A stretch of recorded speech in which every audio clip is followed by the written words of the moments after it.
Hello everyone, welcome to most wanted series, जिसके अंदर आज हम पढ़ेंगे सेल साइकिल सेल डिवीजन यानी कि डे 6। आज हम इस चैप्टर के बारे में जितने भी ट्रिक्स हैं, जितनी भी बातें हैं, जो रिवीजन पॉइंट्स हैं, वो सारे स्टडी करेंगे। चैप्टर जो है वो बहुत अच्छा है। चैप्टर जो है वो बहुत ज़्यादा लिंक करता है बायोलॉजी के अंदर अदर चैप्टर्स के साथ में, यानी कि हम इसको कंसेप्चुअल चैप्टर बोल सकते हैं। इसमें कई कंफ्यूजिंग क्वेश्चंस होते हैं, कहीं जो है वो लाइंस जो एनसीईआरटी की होती है वो अलग लिखी होती है, कोई नॉलेज लोगों ने अलग पढ़ा हुआ होता है, तो कंफ्यूज हो जाते हैं। तो पढ़ते ही क्यों हो, सिर्फ एनसीईआरटी की लाइन याद रखो, बस कोई कंफ्यूजन ही नहीं रहेगा। जो इधर दे रखा है, जिस स्टेज के साथ में जो चीज़ इधर लिखी हुई है एनसीईआरटी में, वही याद रखो। बाकी याद रखोगे, इधर उधर देखोगे बुक्स के अंदर तो कंफ्यूज ही होगे। तो आपको कुछ नहीं करना है। फर्स्ट मेरा आपके लिए ये टिप्स रहेगा यहाँ पर कि जो एनसीईआरटी के अंदर लिखा हुआ है, जिन स्टेजेस के लिए, जो इवेंट के लिए जो बात लिखी हुई है, वो सिर्फ एनसीईआरटी वाली बात ही पढ़ें, बाकी सब भूल जाओ। ठीक है, तो आपका क्वेश्चन बिल्कुल भी गलत नहीं होगा और क्वेश्चन करते टाइम पे इस चैप्टर में कोई कन्फ्यूजन क्रिएट नहीं होगा। सिंपल चैप्टर है, इसको थोड़ा इमेजिनेशन की रिक्वायरमेंट है। डायग्रामेटिक रिप्रेजेंटेशन जो होता है उससे चैप्टर को समझा जाता है।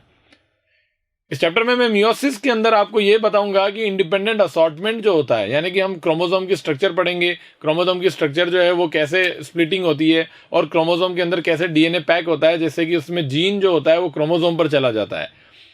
और जीन जो होता है वो आपको पता है फिजिकल फॉर्म जो होता है जीन का, उसको हम एलील बोलते हैं। बोलते हैं नहीं बोलते हैं? तो दो एलील जो है मिलकर के एक जीन को रिप्रेजेंट करते हैं नहीं करते? तो फिर हमें देखना है कि वो एलिलिक पेयर जो है वो कैसे सेग्रीगेट होता है।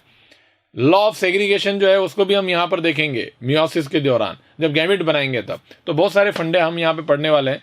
तो सबसे पहले cell cycle cell division chapter का नाम है, तो इसका मतलब सेल साइकिल का क्या मतलब है? सेल साइकिल का मतलब ये है कि एक साइकिल चल रहा है जो कंप्लीट होता है एक सेल से और बना देता है, एंड होता है 2 सेल पर जाकर के। स्टार्ट होता है 1 सेल से, कंप्लीट होता है 2 सेल पर जाकर के, फिर 2 से स्टार्ट होगा 4 पे, 4 से स्टार्ट होगा 8 पे। तो ये कंप्लीट एक साइकिल, एक रिपीटेशन होता है एक इवेंट्स का, जो एक सीक्वेंस के फॉर्म में होता है।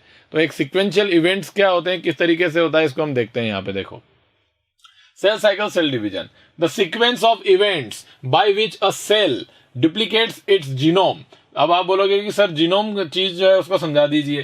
देखो, एक सेल होता है, सेल के अंदर मान लो कोई डीएनए है ना। डीएनए का जो कंटेंट है, मान लो जितना भी कंटेंट इस डीएनए का है, और ये डीएनए जो है वो क्या होगा, अपना कॉपी बनाएगा। ठीक है, अपना कॉपी बनाएगा सेम। ठीक है जी, तो एक डीएनए ओरिजिनल था, उसने अपनी कॉपी बनाई। कॉपी बना करके इसने क्या किया, 2 सेल बनाई, और 2 सेल बना करके इस डीएनए को, ब्लॉक्स को इन सेल के अंदर ट्रांसफर कर दिया। ठीक है, तो आप मुझे बताइए ये डीएनए जो है वो पूरा का पूरा इसमें गया या नहीं गया? तो हम कह सकते हैं कि सर ये जो ओरिजिनल डीएनए था, सेम ये डीएनए इनमें चला गया 2 के अंदर। तो इसको हम क्या बोलेंगे, जो ओरिजिनल आगे की तरफ में मूव होता है, इसी को हम बोलते हैं जीनोम। जीनोम का मतलब ये होता है कि जितने भी टाइप्स के जीन होते हैं, जितने भी टाइप्स के जीन होते हैं इस डीएनए के अंदर ही प्रेजेंट है। और जीन जो सभी जीन्स इन सेल के अंदर इक्वली ट्रांसफर होते हैं। जितने जीन, जितना डीएनए इसमें है उतना इसमें है और इसमें है। तो ये कंप्लीट अमाउंट डीएनए का क्या हो गया, जीनोम हो गया। तो ये ऐसा करते टाइम पे ये 1 सेल 2 सेल बनती है, इसका डीएनए रेप्लिकेट होता है, और भी कई सारे काम यहाँ सेल में होते हैं, कई इवेंट्स होते हैं। तो उनका एक पर्टिकुलर एक सीक्वेंस होता है, और वो सीक्वेंस जो होता है वो अपने आप को रिपीट करता है एक टाइम के बाद में, एक पर्टिकुलर टाइम लेता है, और उस पर्टिकुलर टाइम को सेल साइकिल का टाइम बोलते हैं। और ये सीक्वेंस जो है इवेंट्स का, उसको हम बोलते हैं सेल साइकिल। और सेल साइकिल कंप्लीट होता है तो सेल 2 पार्ट में डिवाइड हो जाती है, इसलिए हम बोलते हैं cell division. Okay, the sequence of events by which a cell duplicates its genome, synthesizes the other constituents of cell.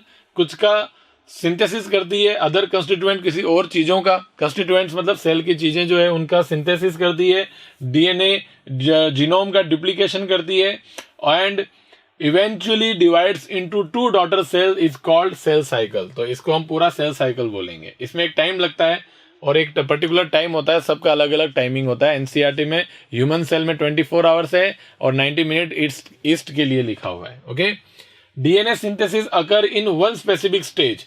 तो एक सेल साइकिल होता है, तो सेल साइकिल के अंदर सर एक बात बताइए, मान लो ये 24 आवर्स का है, तो 24 आवर्स में कई सारे इवेंट्स एक सीक्वेंस में हो रहे हैं। मान लो 1 इवेंट, 2 इवेंट, 3 इवेंट और 4 इवेंट हो रहे हैं। तो 1 इवेंट का टाइमिंग अपना है, 2 इवेंट का एक अपना, तो एक पर्टिकुलर एक टाइम के लिए 2 इवेंट चलेगा, तो एक स्टेज बन गई है। क्या बन गई? स्टेज। और ये स्टेज जो होती है उसके अंदर ये डीएनए का सिंथेसिस होता है। तो DNA synthesis occur in one specific stage of the cell division, but distribution of chromosome in cells occur in complex series of event during cell division. तो डीएनए सिंथेसिस इसमें हो रहा है और डिस्ट्रीब्यूशन जो हो रहा है वो इसमें हो रहा है। तो एक ये स्टेज बन गई। दूसरी, तो यहां पर एक स्टेज है, तो 2 स्टेजेस आपको मिल रही हैं। पहले के अंदर हो रहा है डीएनए सिंथेसिस।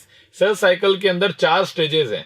4 स्टेजेस के अंदर हम देख रहे हैं कि यहां पर 1 स्टेज, 2 स्टेज, 3 स्टेज। 2 स्टेज के अंदर डीएनए का सिंथेसिस हो गया और एक स्टेज ऐसी आई जिसके अंदर जो सिंथेसाइज्ड डीएनए जो है वो क्रोमोसोम के अंदर बन जाता है। और वो क्रोमोसोम जो होते हैं वो 2 डॉटर सेल के अंदर ये डीएनए रेप्लिकेट हो गया पहले, और रेप्लिकेटेड डीएनए जो है ये पूरा दोनों डीएनए जो है अमाउंट ये क्रोमोसोम में कन्वर्ट होगा, और ये क्रोमोसोम जो होते हैं वो डॉटर सेल में डिस्ट्रीब्यूट होते हैं। तो ये होते हैं 4 स्टेज के अंदर। तो डिस्ट्रीब्यूशन ऑफ क्रोमोसोम्स जो होता है वो 4, ये 4th वाली स्टेज में होता है। और ये 4th वाला जो स्टेज होता है वो भी एक छोटे छोटे इवेंट्स का एक सीक्वेंस होता है। प्रोफेज, मेटाफेज, एनाफेज और टीलोफेज।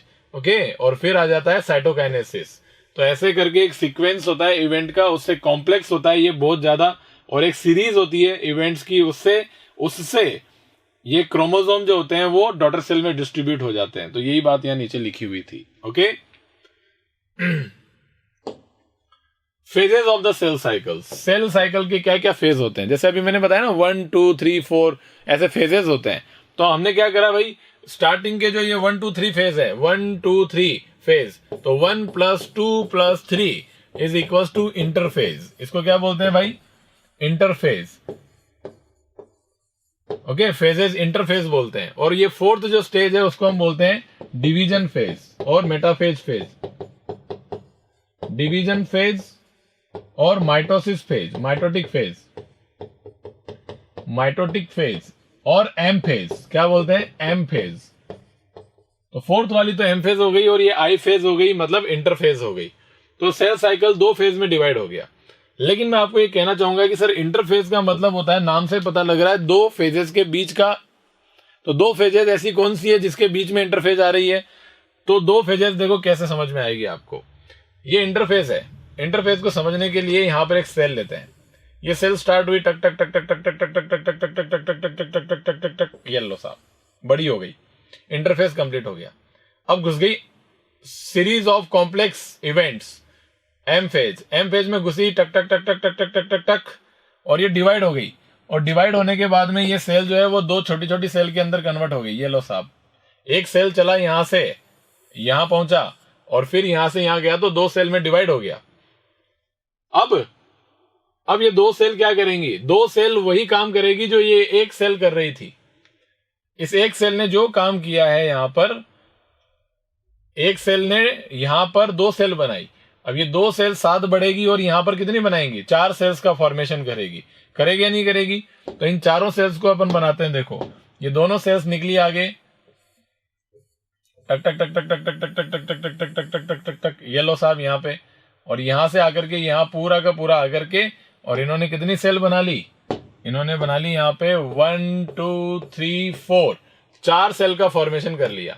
ओके, तो कहने का मतलब ये है कि सर एक बात बताओ कि यहां से ये एम फेज खत्म हुआ, ओके, और एक एम फेज खत्म होने के बाद में ये 2 सेल वापस एम फेज की तरफ जाएंगी।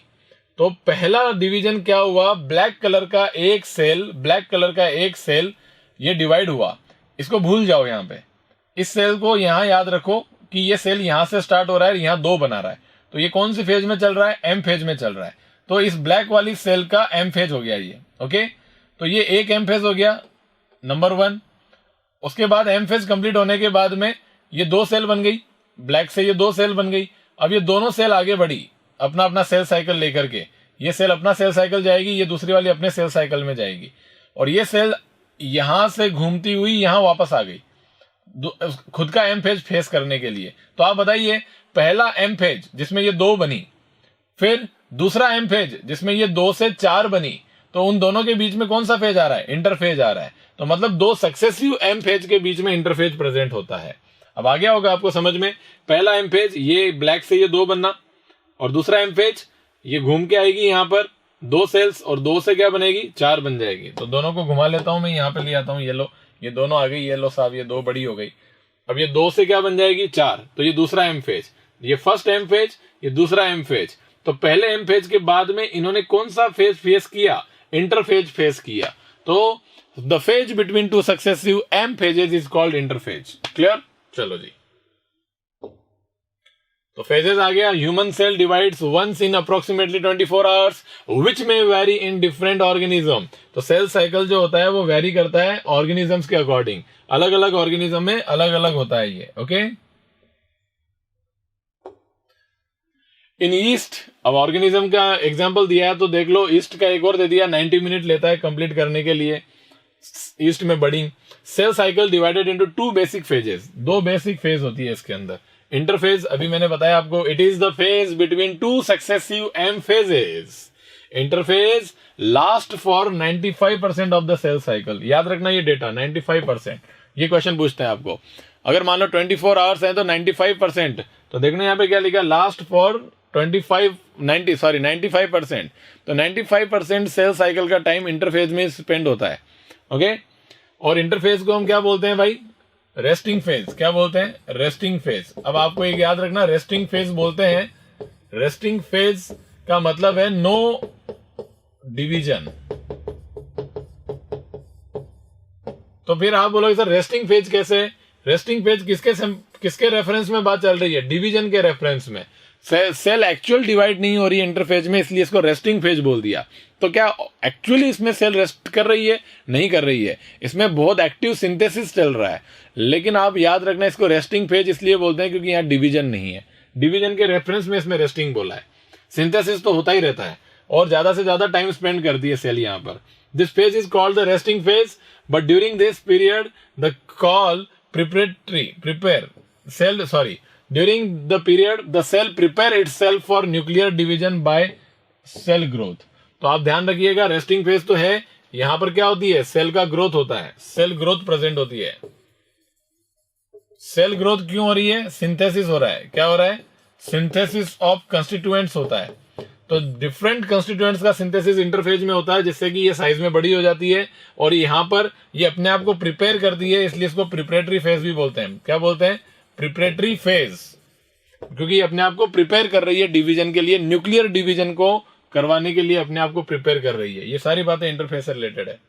ये देखो, ये डायग्राम आपको डिफरेंट फेजेस का समझ में आ ही जाएगा। ये कंप्लीट पूरा इंटरफेज हो गया।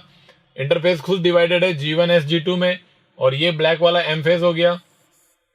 एम फेज भी एक सिक्वेंशियल इवेंट होता है, कॉम्प्लेक्स सीरीज होती है, प्रोफेज, मेटाफेज, एनाफेज, टेलोफेज और साइटोकाइनेसिस। तो इसका मतलब क्या हुआ? ये एम फेज है, और एम फेज के अंदर ये वाला जो पार्ट है वो क्या बन गया भाई? This one is karyokinesis. क्या है ये? कैरियोकाइनेसिस। एक्चुअल न्यूक्लियर डिवीजन यहां पर होता है, और कैरियोकाइनेसिस के बाद ये क्या है? साइटोकाइनेसिस होता है।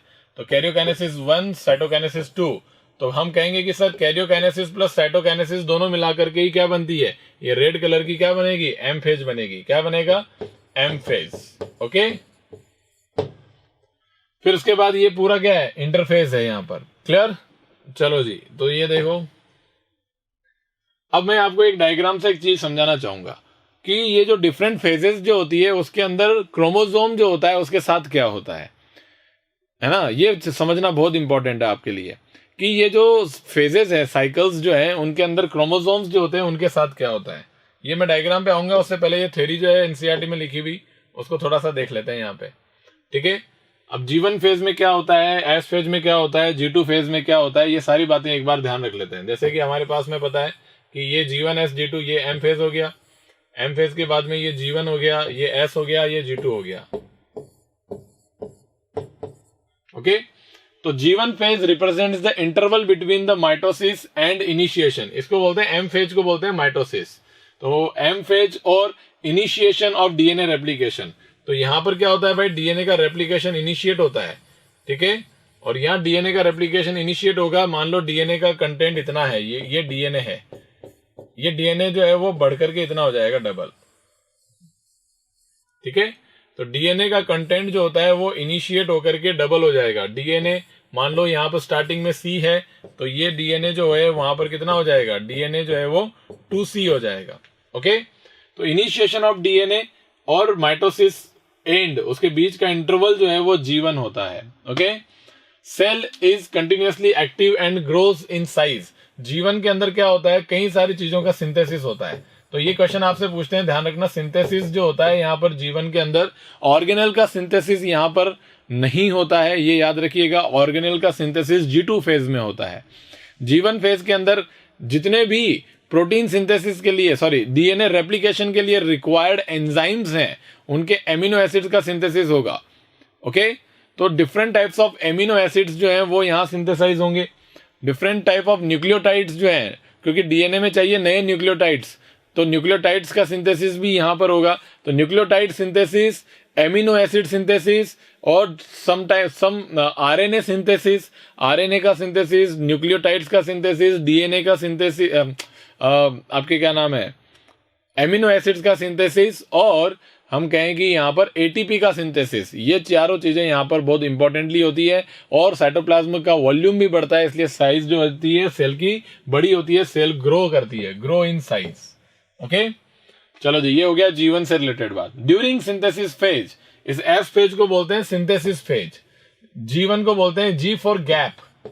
ये गैप है, पहला गैप है, इसके और इसके बीच में पहला गैप, और इसके और इसके बीच में ये दो मेन फेज होती हैं, M और S। यहाँ डबल होता है डीएनए कंटेंट और यहाँ पर डिस्ट्रीब्यूट हो जाता है, तो डबल होता है, डिस्ट्रीब्यूट होता है, उसके बीच में ये G1 और G2 होता है, तो इसको गैप बोलते हैं। ये इसके बीच में गैप 1 और इसके बीच में ये गैप 2।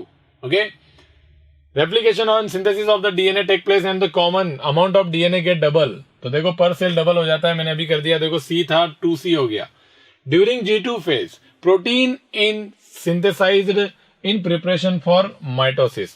G2 का भी याद रखिएगा, G2 में क्या क्या होता है भाई, सेल ऑर्गेनल्स का सिंथेसिस होता है G2 फेज के अंदर। और G2 फेज के अंदर आप एक और चीज याद रखिएगा, ट्यूबुलिन प्रोटीन।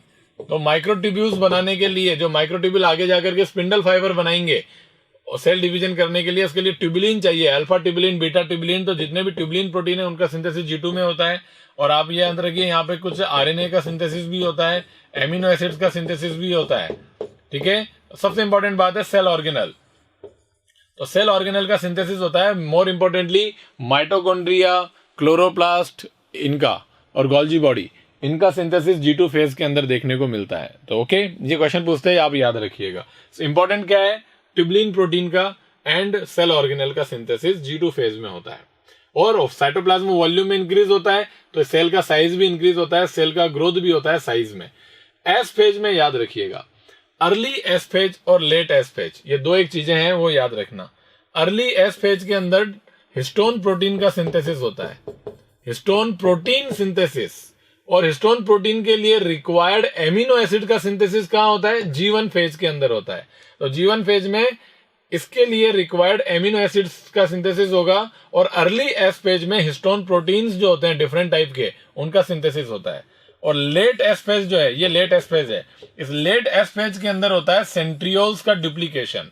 सेंट्रियोल जो होते हैं वो कितने होते हैं, एक सेल में 2 सेंट्रियोल होते हैं परपेंडिकुलर एक दूसरे के, तो ये 2 से कितने हो जाते हैं, 4 सेंट्रियोल हो जाते हैं लेट एस फेज के अंदर एक सेल के अंदर। असली हम कह सकते हैं कि 2 सेंट्रियोल का एक सेंट्रोसोम होता है, तो एक सेल में एक सेंट्रोसोम होता है। और लेट एस फेज के अंदर सेल डिवीजन के टाइम पे एक सेंट्रोसोम से 2 सेंट्रोसोम बन जाते हैं।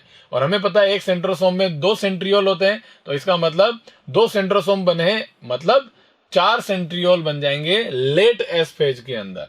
तो ये भी क्वेश्चन आते हैं, ध्यान रखिएगा। ओके, तो चलो जी, ये सारी बातें पढ़ने के बाद में यहाँ पे कई सारे क्वेश्चन कर चुके हैं हमको यहाँ पे एमसीक्यूज डालने की जरूरत नहीं है। मैं बार बार आपको बोलता रहता हूँ ये बात, बिना एमसीक्यूज के ही आप सिर्फ ये सुनते जाओ और देखते जाओ, तो आपको ऑटोमेटिक समझ में आ जाएगा। जब आपके सामने एमसीक्यू आएगा तो आप टिक कर दोगे एकदम करेक्ट आंसर। ओके, चलिए नेक्स्ट देखिए, in adult animals some cell do not divide और मे डिवाइड ओकेजनली।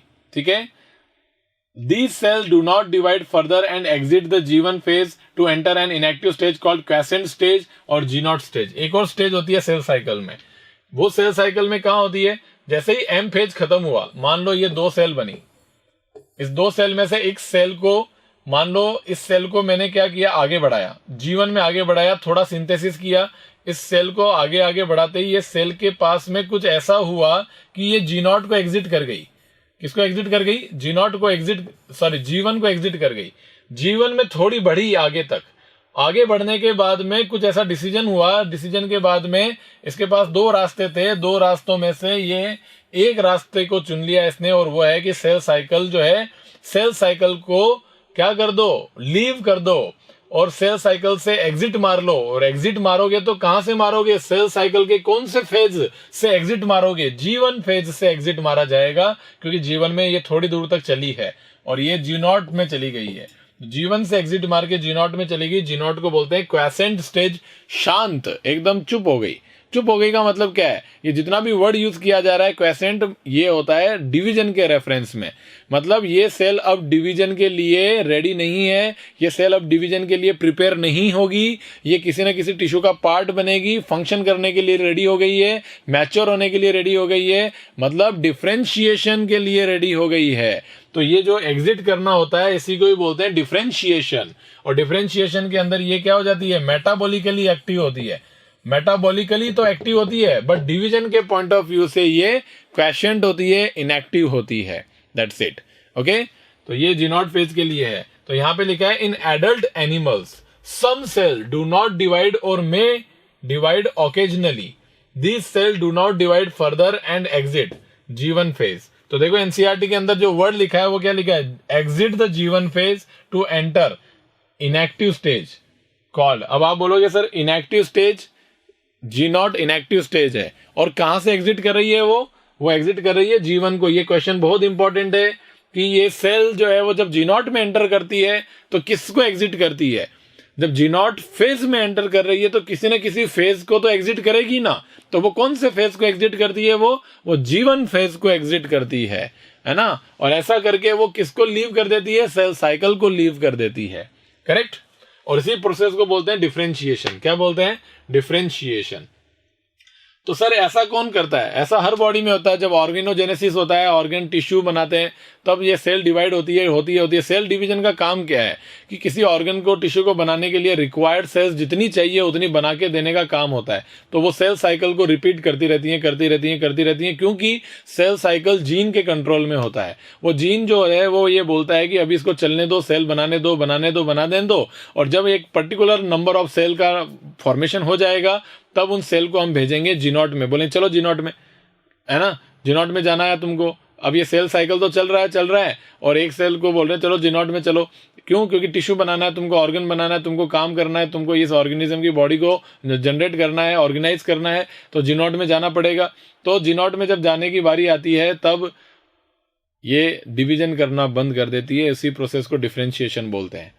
तो सर ये सेल एक टिश्यू बना दिया, मेरी स्किन बना दी, स्किन में ये G0 फेज में है, अपना काम कर रही है, एक पर्टिकुलर साइज शेप लेकर के बैठी हुई है, एक मेटाबॉलिज्म परफॉर्म कर रही है। तो क्या ये सेल यहाँ की जो है ये कभी वापस डिवीजन को ऑब्टेन करेगी या नहीं करेगी?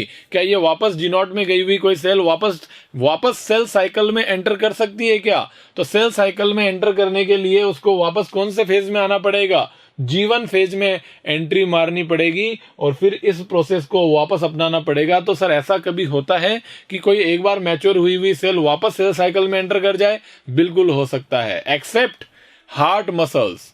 हार्ट की जो मसल्स होती हैं वो मसल अगर एक बार डेड हो जाएगी, मान लो यहाँ पे डेड हो गया कोई एरिया, तो उसको बनाने के लिए वहां वापस वैसी ही सेल बनना जरूरी है नहीं है? तो उसके आसपास की जो सेल्स हैं डेड होने के बाद में वो सेल मना कर देती है कि हमारा काम एक ही है, बस हम एक बार परमानेंट हो गए, हमें वापस कोई नहीं बना सकता है, हमें कोई ऐसा मूड नहीं बना सकता है हमारा कि ये सेल डिवीजन करने के लिए चली जाए। तो इसीलिए तो जब एक बार अगर आपके मान लो ऑक्सीजन की सप्लाई नहीं हुई, ब्लड सप्लाई नहीं हुई, कोई मान लो ब्लॉक आ गया, तो ब्लॉकेज की वजह से अगर मान लो शॉर्टेज हो गया तो वहां नेक्रोसिस हो गया, मान लो थोड़ा सा मसल मास नेक्रोज हो गया, तो वो वापस रिपेयर नहीं होता। तो आपकी हार्ट की एफिशिएंसी जो है वो पहले 100 थी और वो नेक्रोसिस की डिग्री मान लो 5 डिग्री से वो कम हो गया, तो अब एफिशिएंसी 95% होगी परमानेंटली। मतलब वापस 100% नहीं हो सकता वो। क्यों? क्योंकि आपकी मसल के फाइबर्स कम हो गए वहां पे। पहले 100 जने मिलकर काम कर रहे थे, अब 95 मिलकर के काम ही करेंगे क्योंकि 5 मर चुके हैं। और वो बोलेंगे सर 95 में से जो पीछे बचे हुए थे वो कह देंगे ना, वो कह देंगे हम डिवाइड होकर के बना देते हैं। तो वो कहते हैं हम तो G0 में हैं, हम वापस सेल साइकिल में एंट्री नहीं करेंगे। ऐसा कैसा होता है किसके साथ में? नर्व सेल्स के साथ में। तो न्यूरॉन अगर एक बार डैमेज हो जाता है तो वापस नहीं बनता है, क्योंकि वो G0 में जाने के बाद वापस जीवन में एंटर नहीं करता है। इसीलिए ही तो कहते हैं दिल और दिमाग की चोटें जो होती है वो ठीक नहीं होती है, इसका यही रीजन है। इसके अलावा भाई हड्डी टूटने, तो हाथ की हड्डी टूट गई, पता चले हड्डी टूट गई तो यहाँ पे स्किन हटाएंगे। क्यों हटाएंगे भाई? स्किन पे इंसिजन दे करके। मान लो स्किन मना कर दे तो कि मैं G0 में नहीं जाऊंगी, तो फिर तो गए काम से, चोट लगना ही काफी है, खत्म हो जाएंगे चोट लगने के बाद सारे के सारे, है ना। तो क्योंकि स्किन की सेल्स जो होती हैं, उसके आसपास की जो सेल्स होती हैं, डैमेज होने के बाद में उस डैमेजिंग पार्ट को रिप्लेस करने के लिए स्किन की सेल्स डिवाइड हो जाती हैं, वो एंटर कर जाती हैं सेल साइकिल में, G0 से वापस आ जाती हैं जब डिवीजन की रिक्वायरमेंट हो तो, है ना। लेकिन ऐसा हर बॉडी में, सिर्फ मैंने बता दिया हार्ट मसल्स एंड न्यूरॉन्स जो होते हैं बॉडी में वो। अब आप क्या करते हो? नर्व को बचाते हो। जब ऑपरेशन करते हैं ना तो हमेशा नर्व जो होती हैं उसको प्रिवेंट किया जाता है, नर्व एंडिंग्स को। तो फिर इसको यहाँ से काटेंगे, काटने के बाद में इसको यहाँ से हटाएंगे, और हटाने के बाद में आप देखो यहाँ पे पूरा का पूरा एकदम अच्छे तरीके से क्या करते हैं, पूरी मसल्स को काट लेते हैं, मसल भी पूरा काट के। अब और मसल को भी इंसिजन लगते हैं, क्योंकि पता है मसल जो होता है वो भी वापस रिपेयर हो जाता है, क्योंकि ये स्केलेटल मसल जो है वो अपने आप को रिपेयर कर लेती है। यहाँ की सेल G0 से जीवन में एंटर कर जाती है और मसल मास बना लेती है। ऐसा होता है ना। तो जहां रिक्वायर्ड होती है वही सेल्स वापस G0 से जीवन में एंटर करती है ना। सनबर्न हो जाता है तो आप स्किन के ऊपर देखो, ऐसे जैसे सांप निकालता है ना कैंचुली, वैसे आदमी भी अपनी कैंचुली निकाल के फेंकता है, मतलब एक स्किन निकलती है बाहर, डेड स्किन जो होती है वो, उसको रिप्लेस करती है नीचे वाली सेल्स, वापस आ जाती है। तभी आप देखते हैं कि न्यूरॉन जो होते हैं वो कभी भी एक बार चोट लग जाती है तो उस चोट वाले एरिया पे सुई चुभाओगे तो आपको उतना फील नहीं होगा जितना दूसरे वाले पार्ट पे फील होगा। क्यों? क्योंकि वहां की नर्व एंडिंग्स जो है वो डैमेज हो चुकी है। तो कभी जब चोट लगती है, सरिया घुस जाता है तो वहां के बाल हट जाते हैं, बाल हटने के बाद में वो जो एरिया बनता है वहां सुई चुभोगे, देखो आपको सेंसिटिविटी इतनी फील नहीं होगी जितनी फील होनी चाहिए, क्योंकि सुपरफिशियल फाइबर डैमेज हो चुके हैं, क्योंकि वो वापस नहीं बने, क्योंकि उनकी सेल G0 से जीवन में एंटर नहीं करी। तो ये सारा G0 फेज से रिलेटेड बातें हैं जो आपको ध्यान रखनी चाहिए। आई थिंक मैंने मेरे इतने सारे लंबे चौड़े भाषण के अंदर आपको कम से कम 4-5 MCQs तो सॉल्व करवा ही दिए हैं। यस और नो? चलो जी। अब मैं आपसे एक बात बताना चाहूंगा कि सर आपको ये तो समझ में आ गया कि G1 S G2 के अंदर क्या क्या होता है। ये सारी बातें मैंने लिखी है कि G1 में क्या होता है, सिंथेसिस किस किस का होता है ना। G0 में S फेज में किसका होता है, सेंट्रियोसोम का होता है, कब होता है, उसके बाद G2 में क्या होता है, ये सारी बातें मैंने लिख दी यहाँ पे, ठीक है।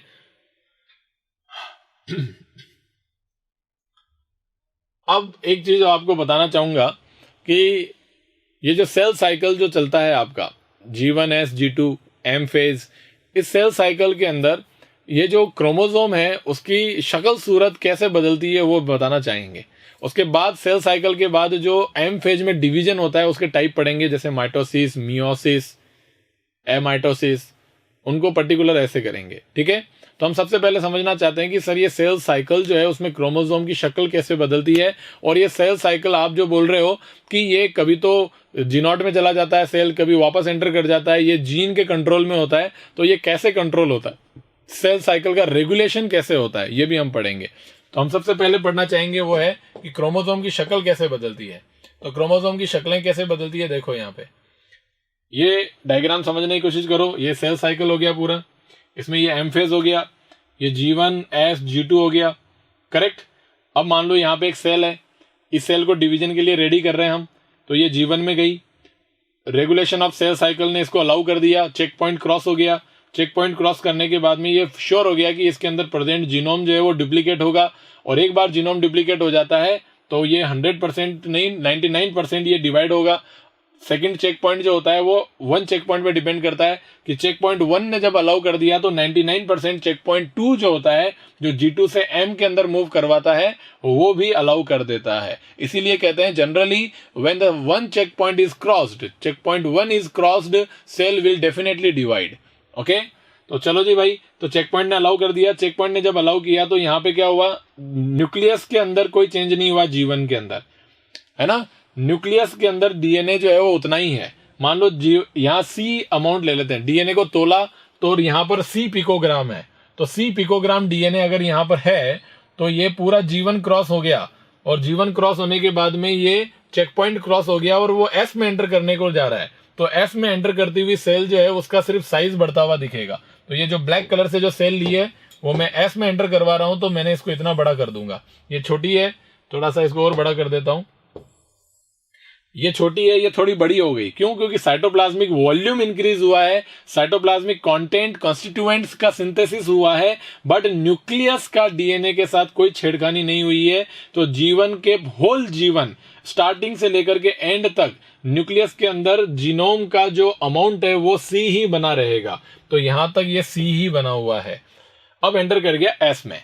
एस में एंटर करने के बाद में एस के अंदर थ्रू आउट द एस ये सी से 2C होने की प्रोसेस चलती रहेगी, और ये सेल जो है वो एस खत्म होने के बाद में ये अमाउंट कितना बना लेगा, 2C बना लेगा। एंड एस का एंड होते ही डीएनए का अमाउंट डबल हो गया, अमाउंट सी से 2C हो गया। अब क्या हुआ भाई, 2C अमाउंट जो है वो न्यूक्लियस का अमाउंट तो उतना ही रहेगा, न्यूक्लियस में कोई चेंज नहीं है। G2 के अंदर साइटोप्लाज्मिक इंक्रीज होगा, वॉल्यूम इंक्रीज होगा, ग्रोथ होगी, और ग्रोथ होने के बाद सेल यहां से इतनी बड़ी हो गई। ये देखो, इतनी सी सेल थी, ये पहले इतनी बड़ी हुई, और फिर यहां पर भी आप देख सकते हैं कि थोड़ा बहुत तो चेंज आएगा ही आएगा। यहाँ पर C है, यहाँ 2C है, लेकिन एस फेज के अंदर साइटोप्लाज्मिक इंक्रीज भी होता है, लेकिन थोड़ा ही होता है। तो ये बड़ी है, इससे ये बड़ी है, इससे ये बड़ी है, इससे ये बड़ी है। इसमें C है, इसमें भी C ही रहेगा, इसमें 2C हो जाएगा, और यहां भी 2C ही रहेगा। अब ये सेल जो है वो अपना न्यूक्लियोसाइटोप्लाज्मिक रेशो खो चुकी है, कैरियोप्लाज्मिक इंडेक्स कम हो गया है। कैरियोप्लाज्मिक इंडेक्स क्या होता है कि न्यूक्लियस जो है वो तो उतना ही है, न्यूक्लियस का साइज तो उतना ही है, उसका वॉल्यूम तो उतना ही है, बट साइटोप्लाज्म का वॉल्यूम उसके कंपैरिजन में बहुत ज्यादा हो चुका है। तो कैरियोप्लाज्मिक इंडेक्स क्या होता है भाई, KI कैरियोप्लाज्मिक इंडेक्स होता है nuclear volume upon cytoplasmic volume. तो ये साइटोप्लाज्मिक वॉल्यूम यहां से यहां आने पर बहुत ज्यादा बढ़ गया, ये बहुत ज्यादा बढ़ते ही ये KI जो है वो कम हो गया। इसका वैल्यू 1 होना चाहिए ऑलवेज। तो आप सोचो ये 1 से कम हो गया, तो इसको वापस रिस्टोर करना है, 1 बनाना है, तो इस साइटोप्लाज्मिक वॉल्यूम को कम करना पड़ेगा, न्यूक्लियर वॉल्यूम के बराबर करना पड़ेगा। तो आप क्या करते हो, सेल को डिवाइड कर देते हो। सेल को डिवाइड करते ही क्या हो जाएगा भाई, सेल को डिवाइड करते ही ये न्यूक्लियर वॉल्यूम दोनों में तो बराबर है। अब साइटोप्लाज्मिक वॉल्यूम क्या हुआ, इसमें बहुत बड़ा था, अब ये डिवाइड होने के बाद क्या हो गया, दोनों में डिस्ट्रीब्यूट हो गया। तो ये भी साइटोप्लाज्मिक वॉल्यूम 1 और साइटोप्लाज्मिक वॉल्यूम 2। तो ये साइटोप्लाज्मिक वॉल्यूम 1 और 2 जो है वो किसके इक्वल हो गए, न्यूक्लियर वॉल्यूम 1 और न्यूक्लियर वॉल्यूम 2 के इक्वल हो गए। तो दोनों इक्वल होते ही यहाँ पर अमाउंट 1 आ जाएगा। तो यहाँ पर हम कह सकते हैं कि ये KI का वापस रिस्टोरेशन हो गया। तो हम कह सकते हैं कि why division occur, because to restore karyoplasmic index और न्यूक्लियोसाइटोप्लाज्मिक रेशो, इसका रेशो मेंटेन करने के लिए ये सेल डिवाइड होती है। ओके, ठीक है। दूसरा एक और कंसेप्ट बताते हैं कि सेल डिवाइड क्यों होती है, तो वो है surface area to volume ratio. Surface area to volume ratio का मतलब ये होता है कि एक सिंगल मेम्ब्रेन जो है उसका सरफेस एरिया जो है वो कम हो जाता है, वॉल्यूम बहुत ज्यादा हो जाता है। तो सरफेस एरिया और वॉल्यूम के रेशो को भी 1 बना के रखने के लिए सेल डिवाइड हो जाती है। यहाँ सरफेस एरिया और वॉल्यूम सारे दोनों एक बैलेंस में है, यहाँ पर सरफेस एरिया और वॉल्यूम का बैलेंस बिगड़ा हुआ है। तो उस बैलेंस को वापस बैलेंस करने के लिए, बिगड़े हुए बैलेंस को वापस बैलेंस करने के लिए सेल डिवाइड होती है। एक तो ये कंसेप्ट हो गया। तो डीएनए का अमाउंट समझ में आ गया होगा थ्रू आउट द इंटरफेज। अब आप देखिए ये 2C अमाउंट वाला जीनोम जो है ये स्टार्टिंग M फेज में 2C ही था, और 2C होकर के ये जो टीलो फेज होता है, टीलो फेज के अंदर, क्योंकि आपको पता है टीलो फेज जो होता है उस टीलो फेज के अंदर टीलो फेज के बाद में जो साइटोकाइनेसिस होता है, साइटोकाइनेसिस के अंदर साइटोकाइनेसिस एंड होने के बाद में ये सेल डिवाइड हो जाती है, और डिवाइड होकर के 2 सेल बना लेती है। तो 2 सेल बनाते ही एक सेल के अंदर हो गया C और दूसरे सेल में हो गया दूसरा वाला C। मतलब 2C अमाउंट जो है वो साइटोकाइनेसिस के बाद में 2 डॉटर सेल के अंदर C और C के अंदर डिस्ट्रीब्यूट हो जाता है। तो आपको समझ में आ गया होगा डीएनए का जो अमाउंट है वो कैसे चेंज होता है फेजेस के साथ में। ओके, अब आपको एक क्वेश्चन और बताना चाहूंगा मैं यहाँ पे। अब जो अमाउंट आपने जो डीएनए का माना है, आपके दिमाग में जो पिक्चर चल रही है वो ये चल रही है कि आप यूं मानो कि सर यहाँ पर जो सी अमाउंट का जो डीएनए है न्यूक्लियस के अंदर, इसकी शक्ल सूरत हम कैसी माने।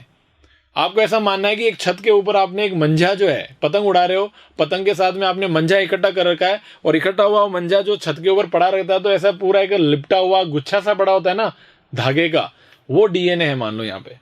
ऐसा डीएनए है जिसको तोला तो वो बना सी। ओके, और फिर बाद में हमने यहाँ पे लाया तो वो वैसा ही है, शक्ल तो वैसी ही है, अमाउंट भी उतना ही है। फिर वो जो धागा है वो वैसा धागा डबल हो गया और गुच्छा वैसा का वैसा ही है, शक्ल वैसी ही है, गुच्छा बना हुआ है, लेकिन धागा डबल हो गया तो यहां पर अमाउंट हो गया 2C। और वो जैसा शक्ल है और जितना अमाउंट है वो सेम इधर भी रहेगा। यस और नो। अब आप सोचो कि सर यहां पर इतना सारा धागा, इसकी शक्ल बना देता हूं मैं, ये ऐसी है ना, ये मंजा इकट्ठा हुआ है, ये ऐसा डबल हुआ है। पहले यहां तो कितना था, ऐसा ही था, है ना। इस सी को मैं ऐसे मंजा बना देता हूं, ये मंजा इकट्ठा है, यहां पर भी ये इतना ही है, इसको नहीं बनाता हूं मैं। ऐसा मंजा था और ये यहां पर कैसा हो गया, ये डबल है तो इसको डबल को यहां पे, ये भी डबल है तो इसको ऐसा बना दिया, तो ये C है और ये 2C है। ओके, और आपको इसको डिस्ट्रीब्यूट किसमें करना है, 2 डॉटर सेल में डिस्ट्रीब्यूट करना है। ये देखो, ये सेल जो है वो एंटर कर रही है अंदर और ये अंदर का एंटर कर रही है और ये बाहर की तरफ में एक और ये दूसरी सेल बना रही है 2 सेल। इसको इमेजिन करो, ये सेल और ये 2 सेल बन गई। तो आप सोचो इसमें ये अमाउंट 2C है और ऐसा गुच्छा है, तो इसमें कितना है भाई, इसमें देखो पर्टिकुलर में कितना है, C अमाउंट इसमें है, इसमें C होगा तो इसमें भी कितना होगा, C होगा या नहीं होगा। इसमें C अमाउंट और इसमें भी कितना अमाउंट है, C अमाउंट है दोनों में।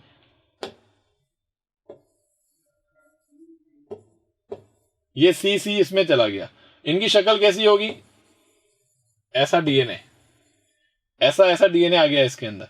अब आपसे एक क्वेश्चन पूछा जा रहा है कि सर एक बात बताओ, डिवीजन तो वो होता है जिसमें जीनोम का इक्वल डिस्ट्रीब्यूशन होता है, जितनी जीन इसमें है उतनी इसमें रहनी चाहिए। मतलब यहां पर डबल कोई अमाउंट है, सब अपनी अपनी कॉपी बनाया हुआ है, तो इसको 2 बराबर पार्ट में डिवाइड करना है। तो आप सोचो सर कितना मुश्किल है कि इस गुच्छे को तोड़ करके इन 2 सेल में डालें।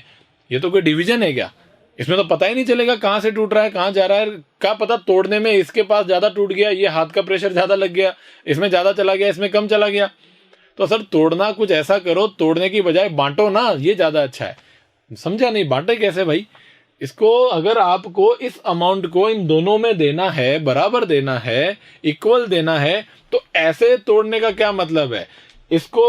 इसको यहां देने से पहले इस वाले गुच्छे को क्रोमोसोम में कन्वर्ट कर लो। तो आपने वो छत पर जो मंजा पड़ा हुआ है उसको हाथ में लपेटना चालू कर दिया और लपेट करके आपने देखा कि एक हाथ है, इस हाथ के ऊपर मैं 10 चक्कर मारूंगा, 1 2 3 4 5 6 7 8 9 10, तोड़ा, 1 2 3 6 5 6 ऐसे 10 तोड़ा, 1 2 3 4 5 6 7 8 9 10 तोड़ा। तो आप ऐसे तोड़ तोड़ करके इस पूरे वाले गट्ठे को ऐसे करके आप ऐसे किसमें कन्वर्ट कर दिया, इसको एक इक्वल साइज के एक अमाउंट वाले गट्टों में कन्वर्ट कर दिया, जिसको बोलते हैं क्रोमोसोम, कॉम्पैक्शन, कंडेंसेशन। और ये क्रोमोसोम जो है वो उनके नंबर बना लो, पता चले कि 46 बन गए। कितने बने, 46। तो 46 बन गए तो जितने भी टाइप के बने 46 उनको इकट्ठा कर लो और उन सबको क्या कर दो, 23 इसमें डाल दो और 23 इसमें डाल दो, मतलब इसको 23 दे दिए और इसको 23 दे दिए। तो बताओ ये इक्वल डिस्ट्रीब्यूशन हुआ या नहीं हुआ। तो सेल ऐसे डिवाइड होती है क्रोमोसोम के अंदर, जेनेटिक में doubled genetic material, duplicated replicated genetic material को क्रोमोसोम में कंडेंस करती है और क्रोमोसोम को इक्वली नंबर में डिवाइड कर देती है प्रोजेनी सेल के अंदर, डॉटर सेल्स के अंदर। आया समझ में। तो ये स्ट्रेटेजी होती है सेल डिवीजन की।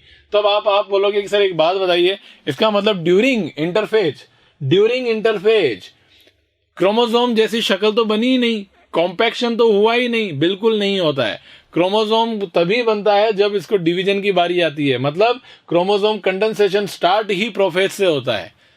तो यहां कहीं भी क्रोमोसोम होता ही नहीं है, यहां क्रोमेटीन होता है। ये जो जाल है उसको बोलते हैं क्रोमेटीन। लेकिन थोड़ा सोचो, ये तो है रियलिटी। अब मैं तुमको कह रहा हूं, इमेजिन करो कि ये क्रोमेटिन भी क्रोमोसोम में कन्वर्ट हो रहा है। और ये तो रियली होता है, एक्चुअल में ये क्रोमोसोम में कन्वर्ट होता है।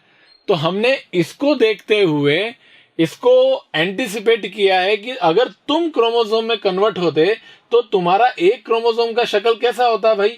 तो वो कहता है पहले जो हमने ये डबल करके दिया है, हमारा भाई है यहाँ पे डबल, इसको पहले देखेंगे हम कि तुम क्रोमोसोम कैसा बनाते हो। तो इसने बोला कि मैं एक क्रोमोसोम की शक्ल जो बनाता हूं वो क्रोमोसोम 2 क्रोमेटिड वाला होता है। कितने क्रोमेटिड वाला होता है? 2 क्रोमेटिड वाला होता है। एक्चुअल में मैं ऐसा ही करता हूं और एक्चुअल में ऐसा ही तो होता है कि ये क्रोमेटीन क्रोमोसोम में कन्वर्ट होता है। तो इस क्रोमेटीन ने देखो क्रोमोसोम बनाए ऐसे, तो ऐसे क्रोमोसोम बनाए हैं, तो इसको तो मैंने समझाने के लिए बनाए। लेकिन एक्चुअली क्रोमोसोम की शक्ल कैसी होती है? एक्चुअल क्रोमोसोम की शक्ल, एक क्रोमोसोम जो ये बनाता है, मान लेते हैं मैं एक क्रोमोसोम की शक्ल बताता हूं आपको। तो ये भाई साहब ने ये क्रोमोसोम जो बनाए, ये क्रोमोसोम बनाए वो ऐसे होते हैं, इस तरीके के डबल क्रोमेटिड वाले। एक क्रोमेटिड ये, दूसरी क्रोमेटिड ये, और ये हो गया सेंट्रोमियर, और इसे सेंट्रोमियर के साइड में होते हैं काइनेटोकोर। ऐसा होता है क्रोमोसोम। एक्चुअली रियली क्रोमोसोम ऐसा ही होता है जो रियल में ये क्रोमेटिन कंडेंस होकर के बनाता है। तो ये बोला ये वाला कि हमारे डबल क्रोमेटिन भाई साहब ने एक क्रोमोसोम की शक्ल, मतलब क्रोमोसोम जो बनाया उसकी शक्ल ऐसी है 2 क्रोमेटिड वाली, तो ये तो डबल है और हम इसके आधे हैं, ये 2C है और ये C है। बोले हाँ। बोले इसने कितने बनाए ऐसे? तो उसने बोला कि ये जो ऑर्गेनिज्म है वो है ह्यूमन। ह्यूमन में इस डबल हुए हुए क्रोमेटिन ने ऐसे क्रोमोसोम डबल क्रोमेटिड वाले शक्ल वाले 46 बनाए हैं। तो बोला कि यार इन्होंने ऐसे 46 बनाए हैं, तो वो कहता है कि हमें कितने बनाने हैं, पहले तो नंबर बताओ। तो वो कहता है नंबर चेंज नहीं होता है, आपको भी 46 ही बनाने हैं। तो ये कहता है अच्छा, तो ऐसा है कि हमें भी 46 ही बनाने हैं। तो बिल्कुल 46 बनाने हैं आपको। तो ये कहता है कि भाई जब ये डबल हुए हुए ने 46 बनाए हैं और डबल क्रोमेटिड वाले क्रोमोसोम बनाया, तो फिर हम क्या करेंगे? एकदम सिंपल सा गणित लग रहा है कि हमें भी 46 ही बनाने हैं, लेकिन हम उसके आधे हैं, C हैं। तो हम यहां पर जो क्रोमोसोम बनाएंगे वो कैसी शक्ल का बनाएंगे? सिंगल क्रोमेटिड वाला क्रोमोसोम बनाएंगे। तो ये देखो इसने भी, इस C अमाउंट ने, इस क्रोमेटिन ने 46 क्रोमोसोम बनाए और ईच क्रोमोसोम की शक्ल जो है वो सिंगल क्रोमेटिड वाली है। तो ये सिंगल क्रोमेटिड वाले, मैं कह रहा हूं कि बनाए का मतलब एक्चुअल में नहीं बनता है, यहां तो क्रोमेटिन ही होता है, यहां तक सारा क्रोमेटिन ही होता है। एक्चुअल क्रोमोसोम तो यही बनते हैं। लेकिन मैं हाइपोथेटिकली पूछ रहा हूं कि अगर इसको क्रोमोसोम बनाने के लिए बोला जाए तो ये कैसा क्रोमोसोम बनाएगा? सिंगल क्रोमेटिड वाला क्रोमोसोम बनाएगा। और कितने बनाएगा?